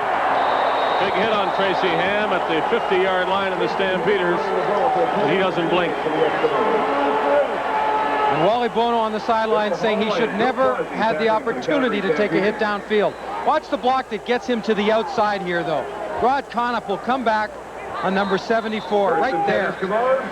Good block on Mitchell Price. They keep working with Tracy Ham. Through the sidelines, Colbert. He likes to run those sidelines, whether with kicks or with passes. Ron Hopkins makes the tackle on Darryl Colbert, who gets to play full-time tonight with Keith Wright out of the lineup. Keith Wright is an important part of this Eskimo offense. He had 8 touchdown passes. He was replaced, or is replaced, by Todd Smith, 81. Calgary's Mitchell Price down on the play. Been a rough night for the Stampeders. They come in without Danny Barrett. They've lost Terrence Jones. They've lost Ken Ford. Mitchell Price down. As we look ahead to Sunday and the game between the 2 Rough Riders, both of whom are playing well. A few weeks ago, this mightn't have seemed much of an attraction, but it certainly is now for the Ottawa faithful, as the Eastern Riders have won 2 in a row and the Saskatchewan Rough Riders have won 3 straight, while taking scoring records and tossing them in the air. 150 points in 3 games, and they keep that pace up. You know, I think, speaking of the number 150, and you'll talk about this more on Sunday, I know, but of all of the amazing numbers attached to the first half of this season, the fact that Dave Ridgway has 150 points in half a season tells me that he could he really, 300 points in one football season? Well, if the Saskatchewan offense keeps doing what they've been doing in these last few games, and that defense comes up as tough as they have been, he may get some opportunities. I don't think Louis Passaglia's all-time record is very safe. Gizmo, great speed, but he couldn't catch the ball. And that isn't easy to do when you're running that fast. He had to go a long way, and with every kilometer per hour in him, and he just couldn't quite get there. Well, lots of time. Look at this, great protection by the front 5. And I was talking to Bud Steen, who's one of the officials in tonight's game, and we were talking about speed and who's got the greatest abilities, and he said that without a question, you can compare Henry Williams to whoever you want to as far as speed. He believes that he's still the fastest. Ham under a rush. Warnock chases him. Johnson chases him. Ham throws it. Completes it. That's the newcomer, Todd Smith, who played a couple of games last year and is effectively the replacement on the roster for Keith Wright. And Ham's getting some help from his receivers. Ellis made a big catch like that earlier, but still Ham has to get himself into position to throw the ball, and I'm not sure anybody else in this league could have done that here. We talk about wearing out a defense. That's the type of quarterback that will wear a defense out about a quarter before they should, because he makes them run all over the field, and they're always chasing him. Look at this. Good time to get into a chair and back out again, and there's what I mean about Tracy Ham having too much time to do whatever it is he's going to do. It seems that he just gets to the point where nothing's going to work if it doesn't work within a few seconds. Either he's taken off and decided to run, or else has taken off with the idea of throwing, or has fired the ball away. Well, it's the natural instinct. Sometimes when you have too much time, you get away from that just reacting, and you try to think too much downfield. There's no doubt when he reacts, he's at his best. He throws it. This is Colbert. Almost. close to a touchdown pass on 2 occasions in this drive, but it didn't happen, and the Eskimos will leave the field offensively and let Ray McAreedy try for 3 more points. Well, both passes, the last 2 long ones that Tracy Ham has thrown, receivers were wide open. And without a touchdown pass tonight, 22 coming into the game, league record 40.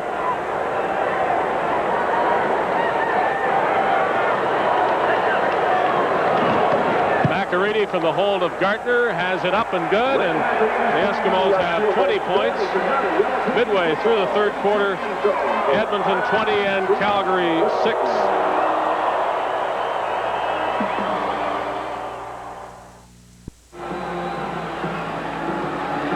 The second half scoring consists of 2 Ray McAreedy field goals to lengthen Edmonton's lead. 20-6 now. That's 2 converted touchdowns, and the Stampeders are still looking for their first touchdown in this now their 7th quarter of football against the Eskimos this week. Darrell Wallace with a 27-yard kickoff return for the Stampeders.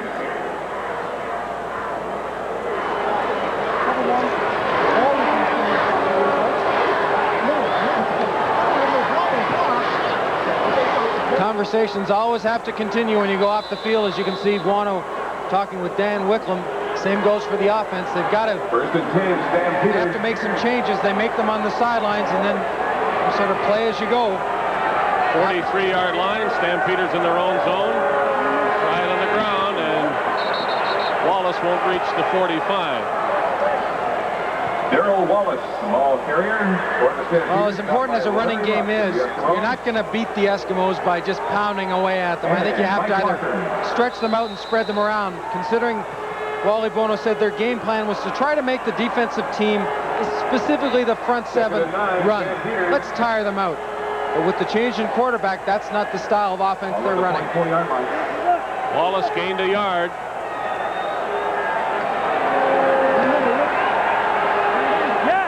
Orman for Beals, and Sean Beals is at the 45-yard line, and he's been the most productive Calgary receiver.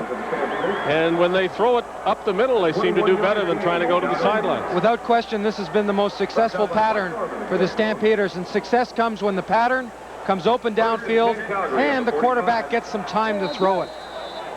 And here's the classic example. If you can get him over 3, somewhere between 3 and 4, you're doing all right. And he's not on the ground, so I'd say not only successful downfield, but for protection also. Sean Beals got into the lineup for the injured Brock Smith on Monday. Didn't do much then, but has helped the Stampeders today. They try to go to the backs, as we suggested had been successful early, but Andy McVeigh couldn't catch it. Ryan Walling getting a little massage on his calves. I wouldn't think this would be a night that he'd cramp up. Calgary searching for a way to get a touchdown, and gets them halfway back if they can do it. They're down by 14. Orman with a blitz coming. Beals again, 30-yard line. He caught it, and it's a first down. Quite comfortable going with Beals. Funny, quarterbacks get a good feeling with certain receivers, and Beals is working hard downfield. He's trying to get some separation from Enos Jackson, and then when he does break to the middle, he knows he can't go too hard and too fast. Otherwise, he runs into the coverage, and that coverage is Mark Norman. 5th catch, 83 yards for Sean Beals. Orman has Pitts to the right, Crawford to the left as his wide receivers, but he's having more success going to Beals. Orman faked the handoff, kept the ball, tossed one that McVeigh couldn't catch.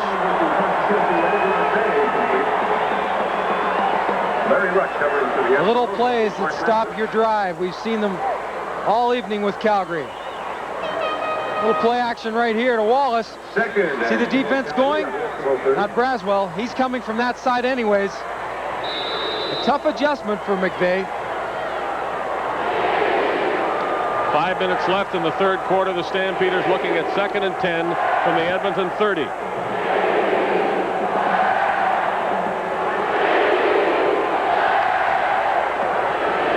Orman will pitch it deep.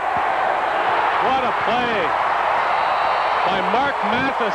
Stretched out, interception, and it took that kind of a play to prevent a Calgary touchdown.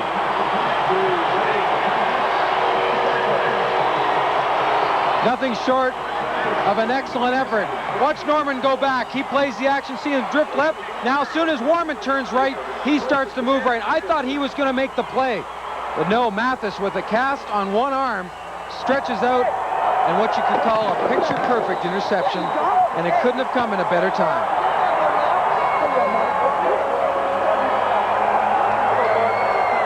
The score, Edmonton 20, Calgary 6. This is the Canadian Football Network at Commonwealth Stadium, Edmonton. It's loud. It's, well, close to being full here tonight. 55,000 people. The last 5,000 let in without tickets. A $10 bill to do it, as they simply ran out of the tickets printed for this game. Tackle for the Stampeders.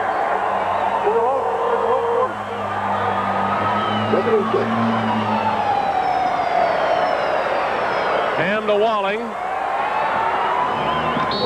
And Brian Walling reaches to the 31, maybe the 32-yard line. Third down, it'll be an Edmonton punt. Wrapped up by Ron Hopkins. Eskimos right now at half of their per-game scoring average. They're normally at 40. They've got 20. But the way their defense is playing, they may not need more than 20. Good look here, and you'll be able to see what Calgary tries to do if they rush. You'll see the lanes that they take, and if they choose to jam and set up a return, you'll see how they do that.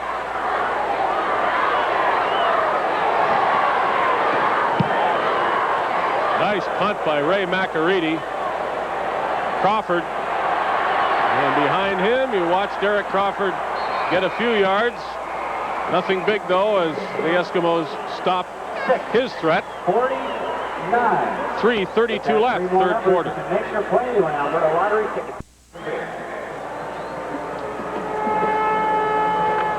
One more time, the Stampeders try to move the ball. Well, they've done that, but they haven't moved it into the end zone. And they'll have to do that to have a chance of winning this game. Norman in the flat, incomplete, having trouble connecting with Andy McVeigh. It's fun to work on different types of streaks in football. The Eskimos have a good one going at home, but the Stampeders are trying to break a streak right now and haven't scored a touchdown in 7 quarters. And as you said, Dave, they're going to have to smash that streak if they're even going to have a chance. Their defense has done what they've had to do. It's now time for the offense. 2nd and 10 from the 42. Foreman has Bass and others coming in on him. Danny Bass wasn't needed. Stuart Hill got there.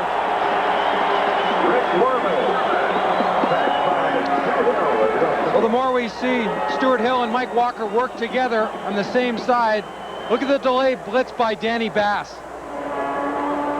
Stuart Hill just collapses that side with Braswell coming. Braswell comes on a blitz. Even when they put a running back to that side, it's virtually impossible to double team Stuart Hill. And that's what the Eskimos want. Single coverage. Matic didn't get his usually good punt away. Williams on the return. Henry Williams almost into the clear. How did he get into the clear? He's going to score. Oh, what a flip, too. The Stampeders have to be as mystified as I am why Henry Williams wasn't tackled. Well, look closely in the replay. I will.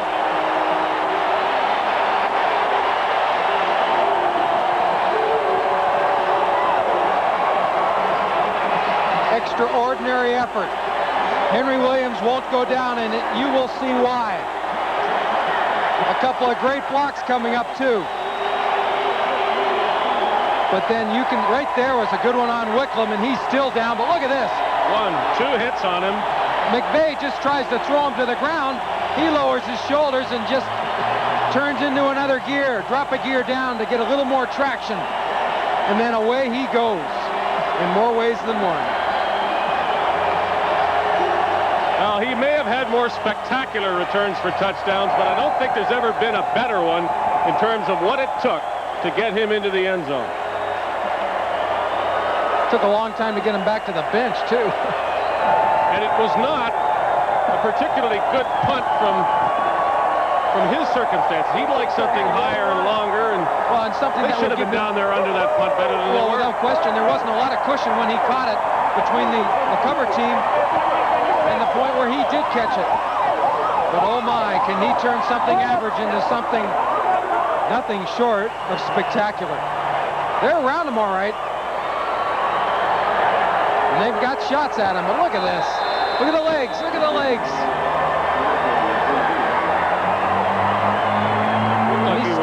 Running the gauntlet there for a while, and he just kept on running, and the Stampeders couldn't tackle him. So that's the second in as many games for the Gizmo against Calgary, and it's one more reason the Eskimos are beating the Stampeders every time they play them. With the score now 27-6 for Edmonton over Calgary. Let's pause 10 seconds for stations from coast to coast to identify themselves. You're watching Molson Canadian Football Network. The independent television system.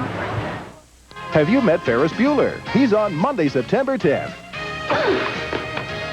You're late. 9:30, don't miss it. Here on 2 and 7, Calgary.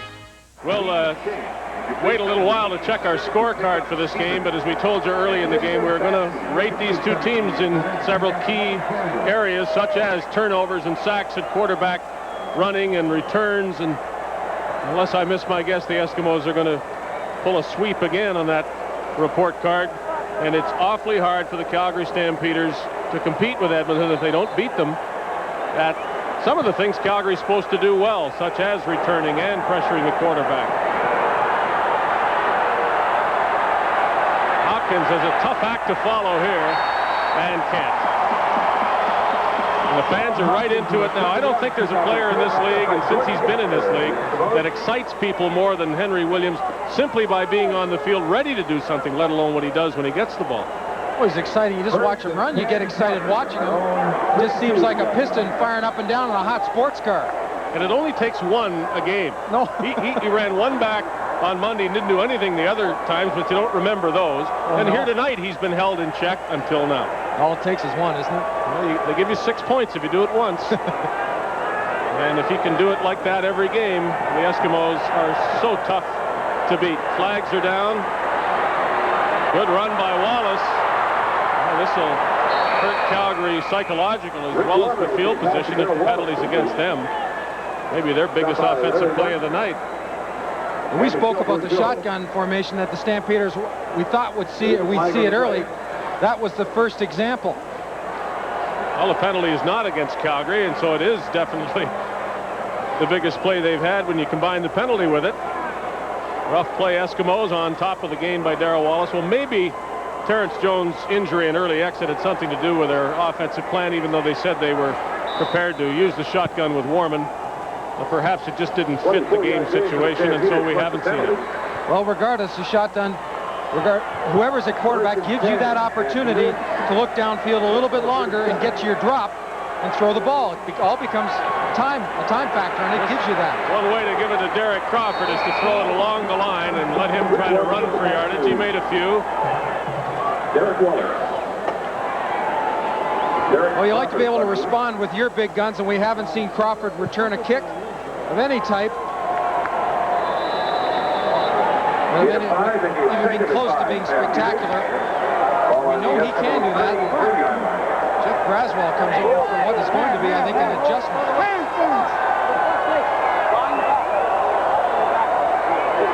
Second down, they need about 6. Warman has Toaster dragging him down. Through the pass, completed it. They're still short. And now Wally Guano, I think, has to think in terms of gambling on third down, even though he doesn't want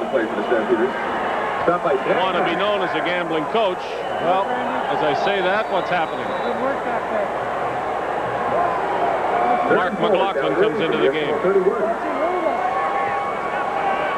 I thought this might be the time. Yep. With Mrs. Hunter, maybe still will be. Center on the west side. But they're down by 3 touchdowns, and trying for their third field goal of the game. 38-yarder for Mark McLaughlin. Still a full quarter to go, and that has to be on Buono's mind. He came reasonably close to blocking that one, but it's good. And the Stampeders have 9 to Edmonton's 27 with 25 seconds to go in the third quarter. As they take a look at that field goal team from upstairs in the spotter's box, they are going to have to do a better job on the end of the line of scrimmage, getting an arm out on a fellow like Andre Francis, who has blocked one and came very close to blocking that one. You've got a choice of taking the ball at the 35 or receiving a kickoff, and if you've got Gizmo Williams on your bench, you take the kickoff, I would think, every time. Well, gentlemen, start your engines. He was worried last week. He came over to Joe Faragelli saying, "Hey, Coach, they're not kicking me the ball." I mean, what can we do about that? Well, this week, they did something about it. No matter what, he can get the ball no matter where they kick it. And this chance is, yes.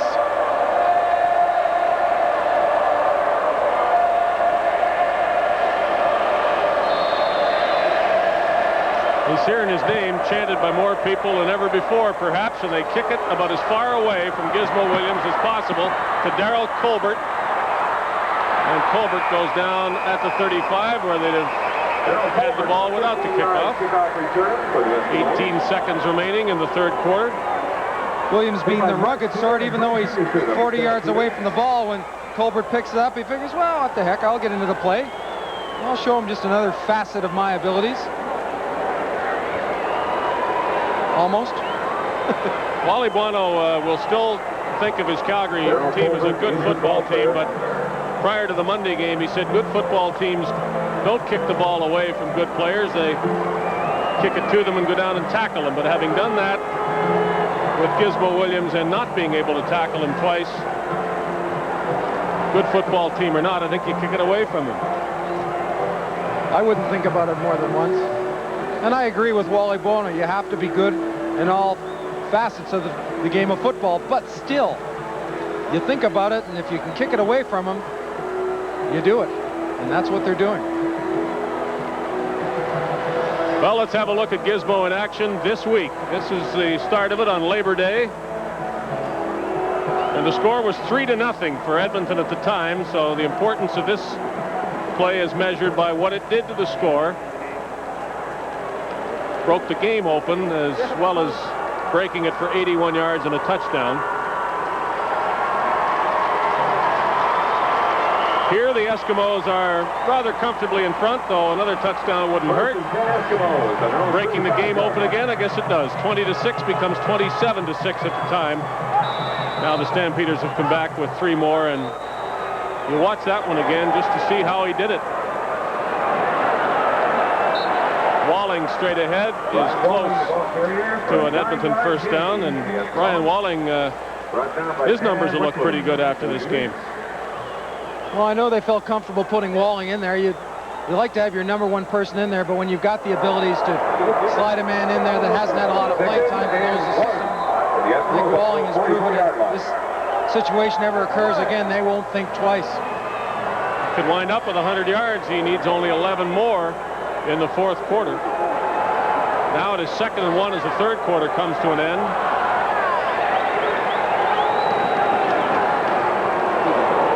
Marshall was hit initially, fell forward, and might have got the first down that way.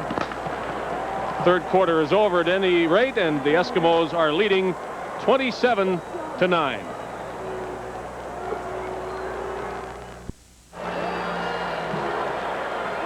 As the fourth quarter begins, Calgary's immediate problem is to score a touchdown and then try to score another one and beat the Edmonton Eskimos. And we must remember that beyond this game, Stampeders are on the lookout for a quarterback, having lost Terrence Jones in this game and Danny Barrett in the last one.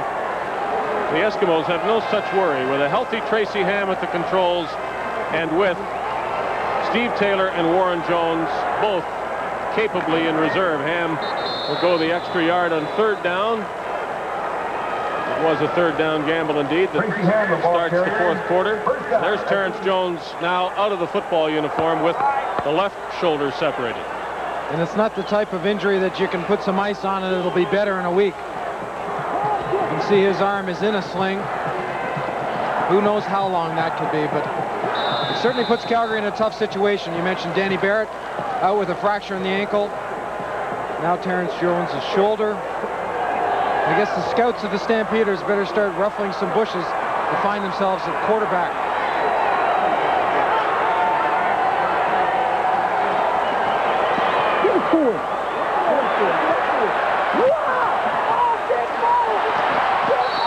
Walling has flags fly all over the place at the end of that one.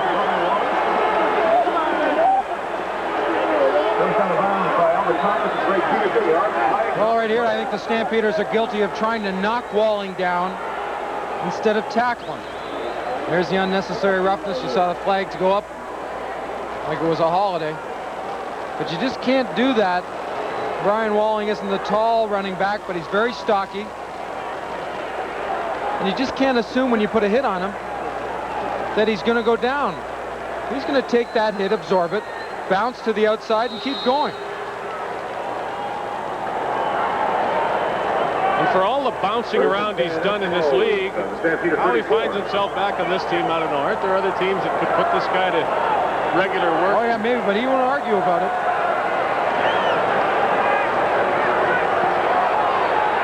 Ellis on double coverage, and Craig Ellis did a good job just to prevent an interception that time. Darryl Hall was right with him, the rookie from the University of Washington, and threw into the teeth of the Calgary defense and escaped with only an incompletion. Well, when you have good receivers, sometimes you can count on them to make you look good, and I think in that situation, Tracy Ham was hoping Ellis was going to come away with it. But as you say, if you can't catch it, no one else should be able to. That's the receiver's thinking, and that's what he did.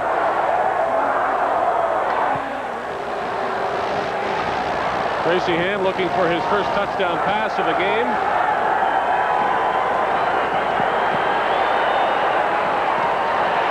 Released it short of the first down to Henry Williams. They'll need 1.5 yards for a first down, and will probably go for it. He comes up, looks like he might have a bit of a cramp, but he's backside to this play. But soon as the play turns around and its direction changes, a receiver has to be acute enough to be able to make those adjustments, and Williams does. Now, Tracy Ham forces you, I think, to be better downfield.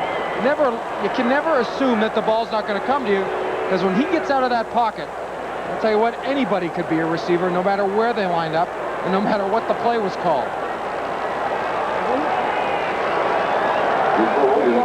It forces you to be alert, and maybe you're going to have to be a blocker, too. There's a pretty strong possibility of that, so you're right. Nobody on offense gives up on a play with Tracy Ham, and you shouldn't on defense. And they make that adjustment well downfield. As soon as Ham starts to pull the ball down and run, we mentioned this earlier on one of his long runs, everyone turns into an offensive blocker. This is third down, and the Eskimos will go for it. And Michael Souls was wrapped up at the line of scrimmage and just kept running for the first down. Looked as though he wouldn't make it initially, but the Eskimos have run through a few Calgary tackles tonight. Michael Souls has got a great average coming into this game. You see they pull Ambrosi. He's going to kick out.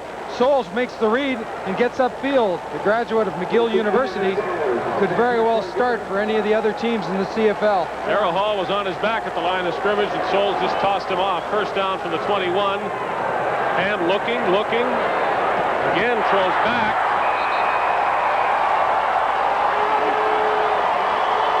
Craig Ellis right at the 10-yard line for another first down. Saw earlier in the game when Terrence Jones tried to sprint out. Every time he did, there was a linebacker. He couldn't get to the outside. Look at this. A double team on Stu Laird. To the outside, there's a double team. There's late pressure, but it's way too late. They being the Eskimos, the attackers along the line of scrimmage. Ellis has 6 catches for 80 yards in the game, and the ball never leaves the center's hands. The flags leave the officials' hands.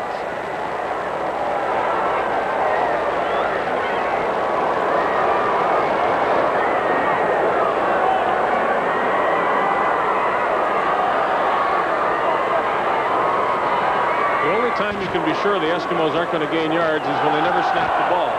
Or when they're on the bench.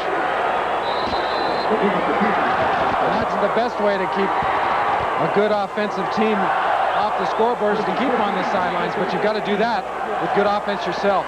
Stampeders are blitzing. Ham just runs the other side of the field, throws it up for a touchdown.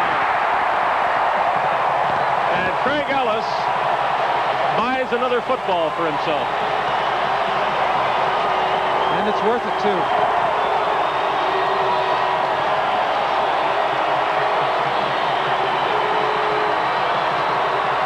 Wally Bono said it a week and a half ago, great athletes make great plays. And you see an adjustment and some improvisation downfield. Stampeders do a good job initially of coverage. But Ellis is coming one way across. Thurman's got the coverage, but Ellis makes the adjustment to where the ball's thrown. The ball's thrown to the back part of the end zone in an opening. Convert by McAready, and if Calgary was playing better, doesn't show on the scoreboard. 11:21 to go, and the Edmonton Eskimos are doing it to Calgary again.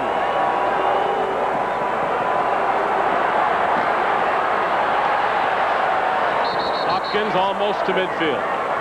I don't think there's any question coming into this game or any other game that Tracy Ham's favorite receiver is Ellis. I think this is why. I thought it was Thurman in coverage, but it was Hall, and he's in good coverage either way. He's ready to break on the ball if the ball is thrown where everyone thought it was going. But because of Tracy Ham's movement, that last move by Ellis, that's call a pretty good hookup. 23 on the season, touchdown passes for Tracy Ham, and as we told you earlier, the league record is 40 in one season. Warman will try for a touchdown this way. Incomplete. Tight coverage on Derek Crawford by Keith Gooch. Rick Warman with the pass attempt to Derek Crawford, incomplete. Keith Gooch covering for the Eskimos. Pretty tough when you look around and nothing works. Can't run the ball, especially with the score this way. The short passes were working earlier, not lately. Passes to the wide receivers haven't worked in 2 games. You're not a running quarterback yourself. I don't know how you move the ball. Well, as you said, the only pass that has been successful en route has been the Beals over the middle. Now they show us the shotgun. Dave Sapungis with his first catch of the game for a Calgary first down. He's the other slot back, and between Beals and now Sapungis, yes, the Stampeders have known their only success throwing over the middle of the slots. Well, Wally Bono wanted to use and utilize those lanes, and they've done that, but that's all they've been able to do. Good catch.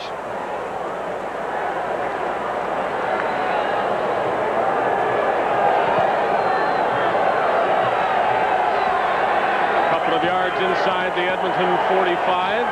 They stay in the shotgun. Norman is allowed to pass it, and it is caught outside. Francis closed pretty quickly to that ball, but Pitts was there first. Rick Warman complete to Alan Pitts. Both the Eskimo corners, Keith Gooch and Andre Francis, like to be aggressive, like to come up and wiggle their fingers in front of your face in tight coverage. And Joe Farragelli said we had to get them to back off a bit. They played more zone than they used to. They played a lot of man in the past, but Gooch and Francis like to get to the ball and like to get there quickly, and their closing speed and their ability to do that. When you throw a long out and it starts to wobble, that could be an interception. The theory of the shotgun for Calgary, when described to us, made a lot of sense, and we can only wonder why the Stampeders have waited until this point in a game that is out of reach to use it. I suppose the fact that it's working now may have something to do with the fact that the Eskimos do have the 25-point lead and maybe allowing some of these passes where they wouldn't have earlier, but it made sense that Calgary might want to use the shotgun, and maybe doesn't make too much sense that they haven't used it. Oh, we talked about it before the game with Wally Bono. I thought it was a great idea. It certainly takes some heat off your quarterback, regardless of who he is. Well, from the shotgun, Warman completed 2, and that one was to Tony Spallettini, almost caught. Rick Warman with the pass attempt to Tony Spallettini. Larry Ruck on the coverage for the Eskimos. Saw Eddie Brown come in, back into the huddle, and said something to Rick Mormon. I'm assuming it's a play. John Hupnagel, the offensive coordinator, to the right of Wally Buono, perplexed as usual, I'm sure, and frustrated. Stuart Hill broke in. Warman a nice job to evade him to the corner, and it's over Beal's head. Jackson was out of bounds when he caught the ball, so Enos Jackson does not have the interception that he'd have liked. Pushing and shoving involving Mike Walker and Calgary offensive lineman back where the ball was thrown by Warman as we look one more time at Jackson being clearly out of bounds. The officials break up the potential trouble. Walker and Hill. Mike Walker still involved. I'm not sure who the Calgary player is. Is it Lloyd Fairbanks, I believe? Final quarter of this game, and it looks like another Edmonton win. This is the Canadian Football Network at Commonwealth Stadium. The Eskimos 34 and the Stampeders 9. Dave Hodge with Neil Lumsden. A pleasure to bring you both of these games this week between these teams. I guess not too pleasant for Calgary and its fans, but we must say that watching the Eskimos at their best is always fun for an unbiased observer, and the Eskimos, it pleases me, have brought their defense with them this week. I was beginning to wonder whether defense had simply taken a one-year holiday from this league. Not that I want the scores or the excitement to come down, but it is nice to see a defensive team play like this one has. Let me ask you this question. Aside from Terrence Jones and Danny Barrett being out, if they were still healthy, does this back-to-back game, or can it throw a pretty good season before this back-to-back game for the Stampeders into a bit of a spin? Well, I think it has done that, and it's up to the Stampeders to make sure that it doesn't totally ruin what else has happened in Calgary. Let's not forget that against the rest of the league, the Stampeders are 5-1-1. They were the last team to lose this season. Until Monday of this week, they were in first place in the CFL West. They've beaten teams that have beaten the Edmonton Eskimos. Saskatchewan twice, Ottawa once. But when it comes time for Calgary to play Edmonton, this happens. And I suppose you have to, once you leave here, forget about the Edmonton Eskimos until the end of the season and get back to beating everybody else. Exactly, and I hope they can do that, because it's something they've worked hard at as an organization and a coaching staff to set a tempo that they were able to really play up to. But it's amazing how teams can be affected by what has passed, what happens. And it always seems to come down to the Eskimos, one way or the other. Be it Commonwealth Stadium or back home in McMahon. Field goal is wide. Eskimos say, thank you, take a point. Gizmo's going to run around a little bit.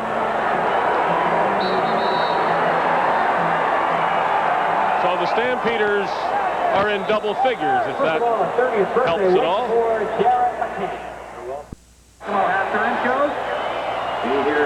Oh, we spoke too soon. The Stampeders do not have their 10th point.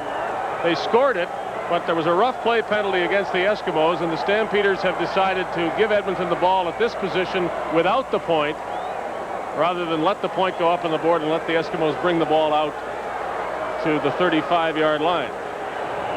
And the memories of an earlier game this season. The scoreboard here in the stadium still shows Calgary with 10. And referee Jake Ireland may well be waiting until that's changed. It would be wise if he did, until they change it back to 9, which they've just done. So 30, let me not make a mistake, 34-9, isn't it? Well, they still don't have that right. Now it is 34-9 is the correct score and the score in the stadium.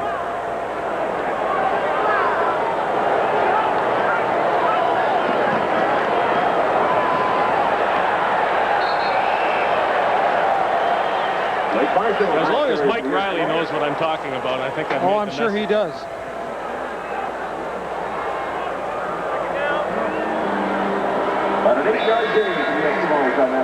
On the first down, Blake Marshall gets himself 9, a little bit short of 9 yards, and he'll probably get the call again. Though what a great opportunity, and I love seeing it if they throw the ball on 2nd and short. Marshall, Souls, and Johnstone are in there for another reason. Marshall with the first down. You know, in terms of what Calgary has to do to try to put these two losses and another one earlier in the season to Edmonton behind it. I think the most important game of the season for the Stampeders will be their next one when they host the Winnipeg Blue Bombers, the other team that has beaten them. If this turns into a losing streak that involves more than Edmonton games, then their season may well have come apart right at this point. If they can bounce back with a win over the Blue Bombers, Calgary has reason to put this into its distant memory and get back to playing the way they were. Ham all the way back to his 1-yard line before he throws it, and two men had a chance to catch it, one on each team, and neither did. Gracie Ham, the pass attempt to Brian Warren, incomplete. It's not a do-or-die situation, and I believe Wally Buono has communicated that to his team and his coaching staff. They can lose this game and still go on and have a great season. 15-yard line.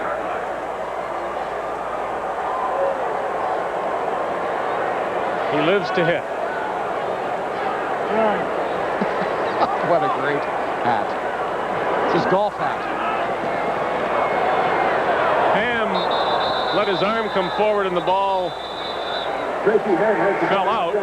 It goes as an incomplete pass as things get sloppy for Edmonton late in the game. There is a flag down on the play, though.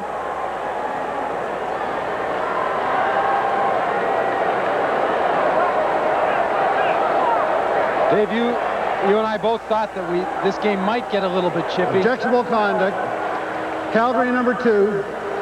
First down. Junior Thurman penalized, and so the Eskimos will not have to give up the ball. And just as I say, getting chippy and losing control, we haven't seen a fight break out. We didn't at the start of the game. There was no pushing and shoving before the kickoff, as we had seen last week in the Labor Day game. But still, I think we've seen signs of frustration. And I think that was a classic example of that last penalty.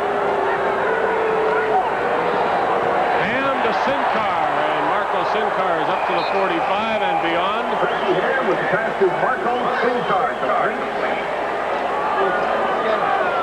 Well, I'm sure Edmonton feels it's just another day at the office. You know, they've got and they have had this belief for the longest time that doesn't matter if you know what we're going to do, you still have to stop us. And that attitude might be perceived as being arrogant by some, but I think it's just confidence. That's the way they prepare.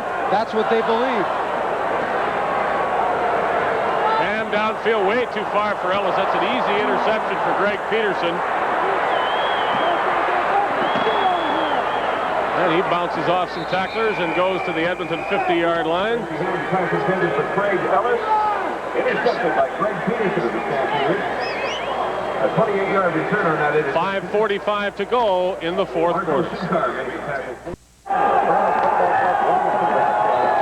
Braswell waved this flag in Calgary, and he's doing it again here tonight.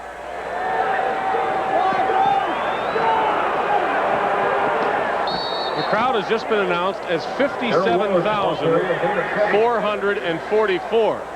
Brought down by Larry Rogers. And two that should be impressed is Hugh Campbell, the general manager, with the baseball hat on, and the one and only Jackie Parker.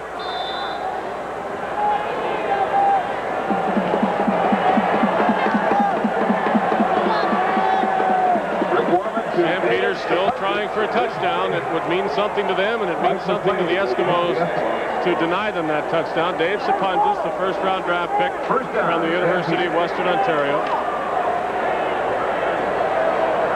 All on the Eskimo 39.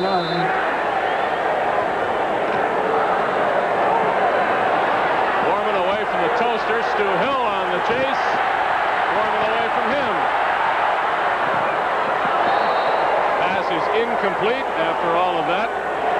Rick Warman has been pretty good at avoiding the Edmonton rush when he's been able to get outside.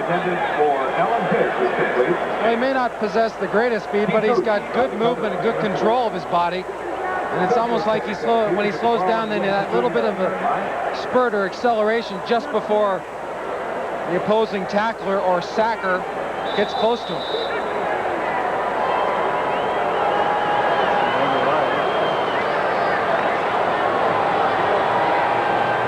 Ball at the 39-yard line of the Eskimos, second down.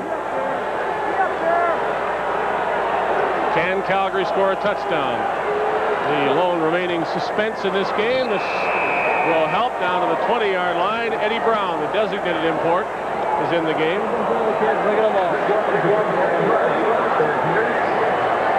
Well, you have to have the character down the stretch when you're down, and you've been down for the last 7.5 quarters to come back.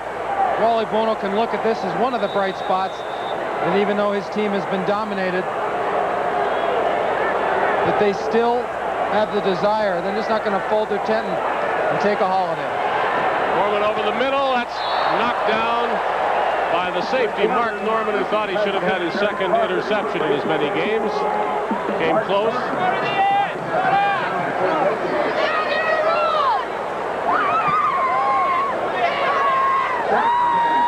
Apparently these fans are going to invade the field when the game's over. As long as they wait that long, that's okay with me.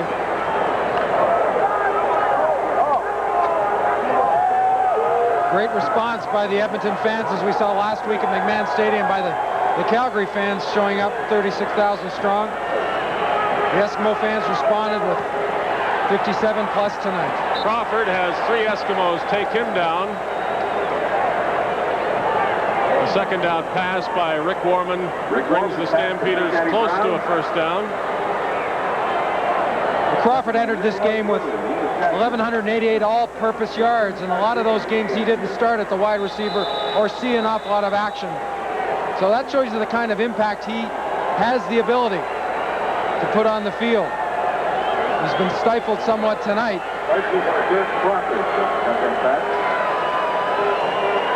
Time is out with 3 minutes and 4 seconds remaining in the fourth quarter. The Edmonton Eskimos have the lead, 34-9. Remember the home show at the end.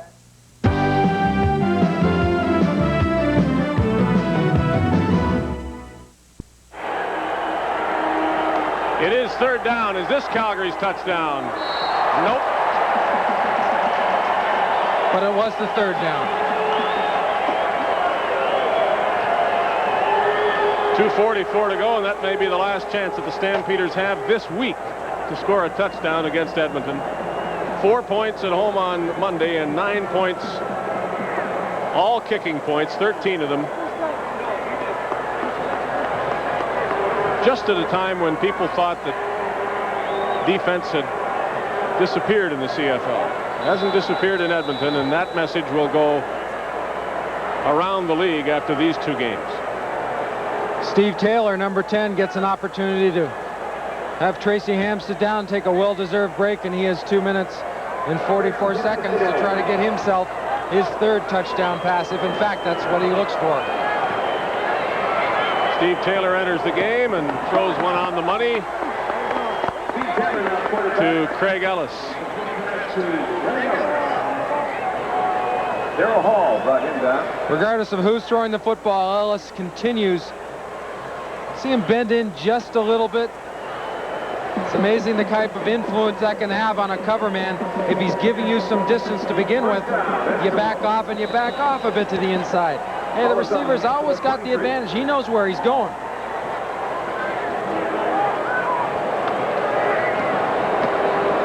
Taylor hands the ball to Walling, and this should put him over 100 yards rushing. He also had some yards through the air. Ryan Walling steps in for Reggie Taylor, and it's as though Taylor isn't missed. Well, you know what? I looked at that last run, and if you couldn't distinguish the number, you'd have a hard time distinguishing who it was. That man there, Reggie Taylor, who gets the evening off, not because he wants to, and a little bit more time with his family.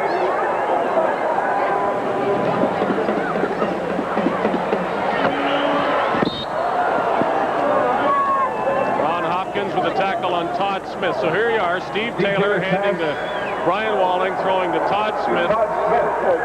Players that ordinarily aren't in the game,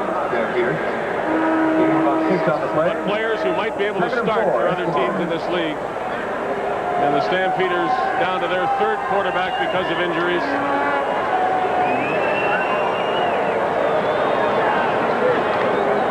Taylor ran right into a sack, couldn't run out of it. And he's still standing. Steve Taylor grabbed by Dan Whitlam of the Stampeders. Well, we've had a number of coaches tell us, David, that there are a number of players on this Eskimo team that they'd love to have. Guys that aren't starting. Third down and 12. People that have to play in a second and third role and often only see the field on special teams. Mike McLean's name was brought up as a guy who doesn't really see a lot of time on defense.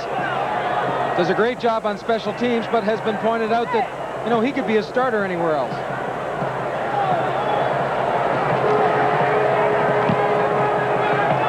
Macarides punt, Crawford at the other end. Maybe this is Calgary's last chance for a touchdown. Right here, Derek Crawford can walk in now, and they will score a major.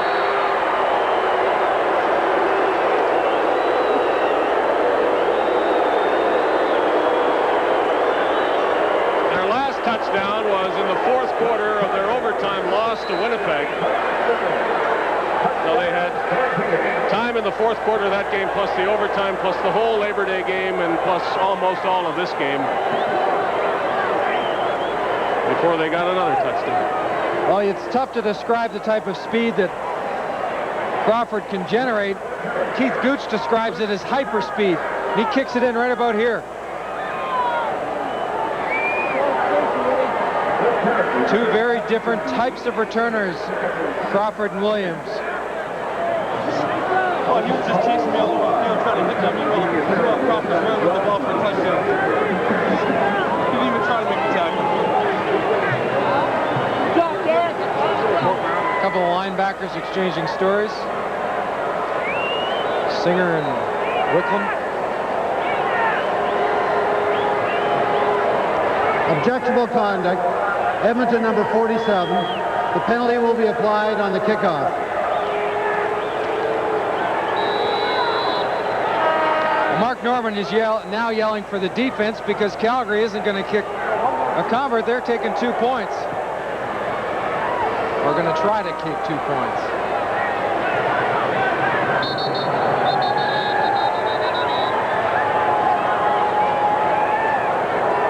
I believe just as that ball was being snapped, Danny Bass called a timeout. Which he's allowed to do. We have a timeout called by Edmonton prior to the snap. Which you're supposed to do if you have only 11 men on the field.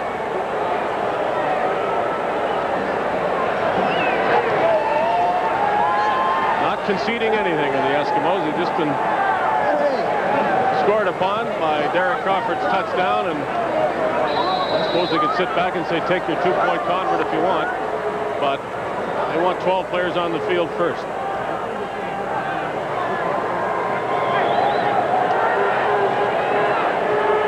Here's Warman with a chance for 2 more. Flag is down, and so you can call that a 2-point convert.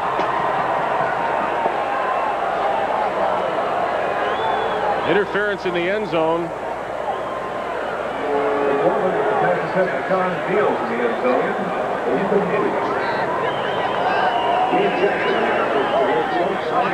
Forward pass interference. Edmonton number 29 will repeat the convert at the 1-yard line. Okay, from 1 yard out.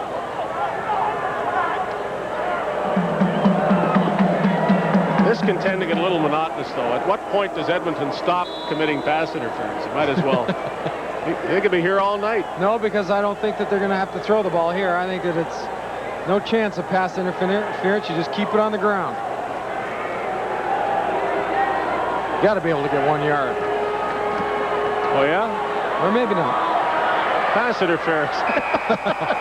But he caught the ball. Alan Pitts did. And so it is 2 more points for Calgary. And they're halfway to Edmonton's 34. 34. Forward pass interference. Edmonton number 14. Decline.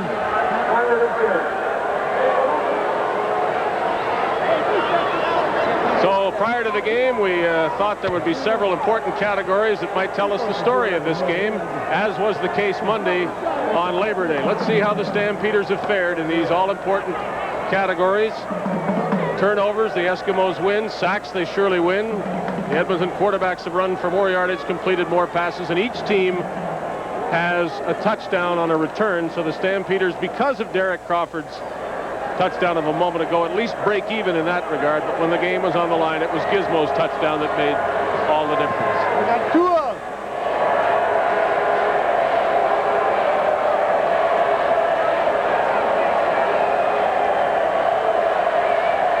With that penalty tacked on to this kickoff, Calgary will be trying their short kick from the 45-yard line rather than the 35. Of course, I'm presuming that's what they're going to do. As you see the fans ringing the field, we'd like to congratulate them for remaining patient as this game crawls to a halt. Stampeders try the short kick. Eskimos field it. And congratulating the fans, I wonder whose idea it was to let them out of their seats, because I'm not sure that was a great idea. Well, I'm sure they've all been pre-warned. Go onto the field, but stay away from anyone wearing red and white. First and 10, Eskimos with the ball at their own 50. Gizmo couldn't get that one. Or do anything with it if he had caught it. Well, I don't know about that. Yeah, judging from his touchdown of tonight, he might have emerged from that pile and still been running. Taylor is down. The ball is loose. Did the Eskimos get it back? Yes. Steve Taylor. Ryan Walling, and just as it looked, fumbling the ball. as Steve Taylor's sack from the backside, you're going to watch the ball come out. You're also going to see Will Johnson with the only shot. Matt Finley from the outside's blitzing. There it is, up for grabs. Well, this win increases Edmonton's first place lead. They now have 14 points, and it's 3 more than Calgary. It might be only 2 more than Saskatchewan if Saskatchewan can win in Ottawa on Sunday. And that would put Calgary into 3rd place. So how quickly the Stampeders have seen their fortunes change. They were first place less than a week ago, and a week later they might be 3rd. And hurting and wondering what they have to do to beat Edmonton. The woes will continue when they go in and get the medical report. They already know about Danny Barrett. He's got a cast on his leg. That'll be on for another 4 or 5 weeks. And I won't even guess how long Terrence Jones will be out with a separated shoulder. This is 3 wins in a row for the Eskimos, and this streak follows a lot of questions that were being asked about this team. Not so much the talent that it had, and nobody questions that, but the way the Eskimos were using it or putting it to use. There were a lot of criticisms about the Eskimos' behavior in their loss to Saskatchewan, and it seems they have answered those critics as well as any others. Todd Smith, a long way to run for Steve Taylor's long pass. The professionalism of the Eskimos organization, which had been questioned, I think has been corrected. You're right. That's the first thing I heard, having been an old player and spent a lot of time in Edmonton, is everyone is saying, what do you think about that? I mean, would that have happened when you were playing? Well, things change, and they don't always change for the good, and I think Edmonton has been able to stay consistent as a team, though maybe lost a bit of control at a certain time about controlling not so much the players, but educating them on what you do and what you don't do when you dress up in green and gold. It's a standard that's set, and that's the standard they want to follow. 4 yards is called. There was even a remarkable comment from Brett Williams crediting the media with putting the Eskimos on their toes and not letting them behave badly without being questioned, as if the media woke up the Eskimos to the realization that they had to improve in those areas. They've done that. They've played their best football in the last 3 weeks. No yard. Edmonton number 45. Can't imagine how the Edmonton reporters are reacting to that. It's a perfectly honest statement by Brett Williams if he feels that way. And First and 10, Stampeders. thinks the Eskimos needed a kick from somewhere. Evidently it worked, at least up to this point. Rather than delivering those kicks themselves. Oh, sure. But what we'll have to see now is when they get in a stressful situation again, how they react. Because that's truly when you find out how a group reacts and what they're made of. It's easy to win and run away with games. Different situation when you're in a dogfight. Deals brought down by Enos Jackson of the Eskimos. Edmonton's next game will be at BC next Thursday, and whether that's a dogfight or not will be entirely up to what the Lions can do between now and then to put their team back in order at the top, at the head coaching level. And it doesn't stop there. The Lions needing much better play from many of their players before they can hope to compete with Edmonton. Covering for the Eskimos.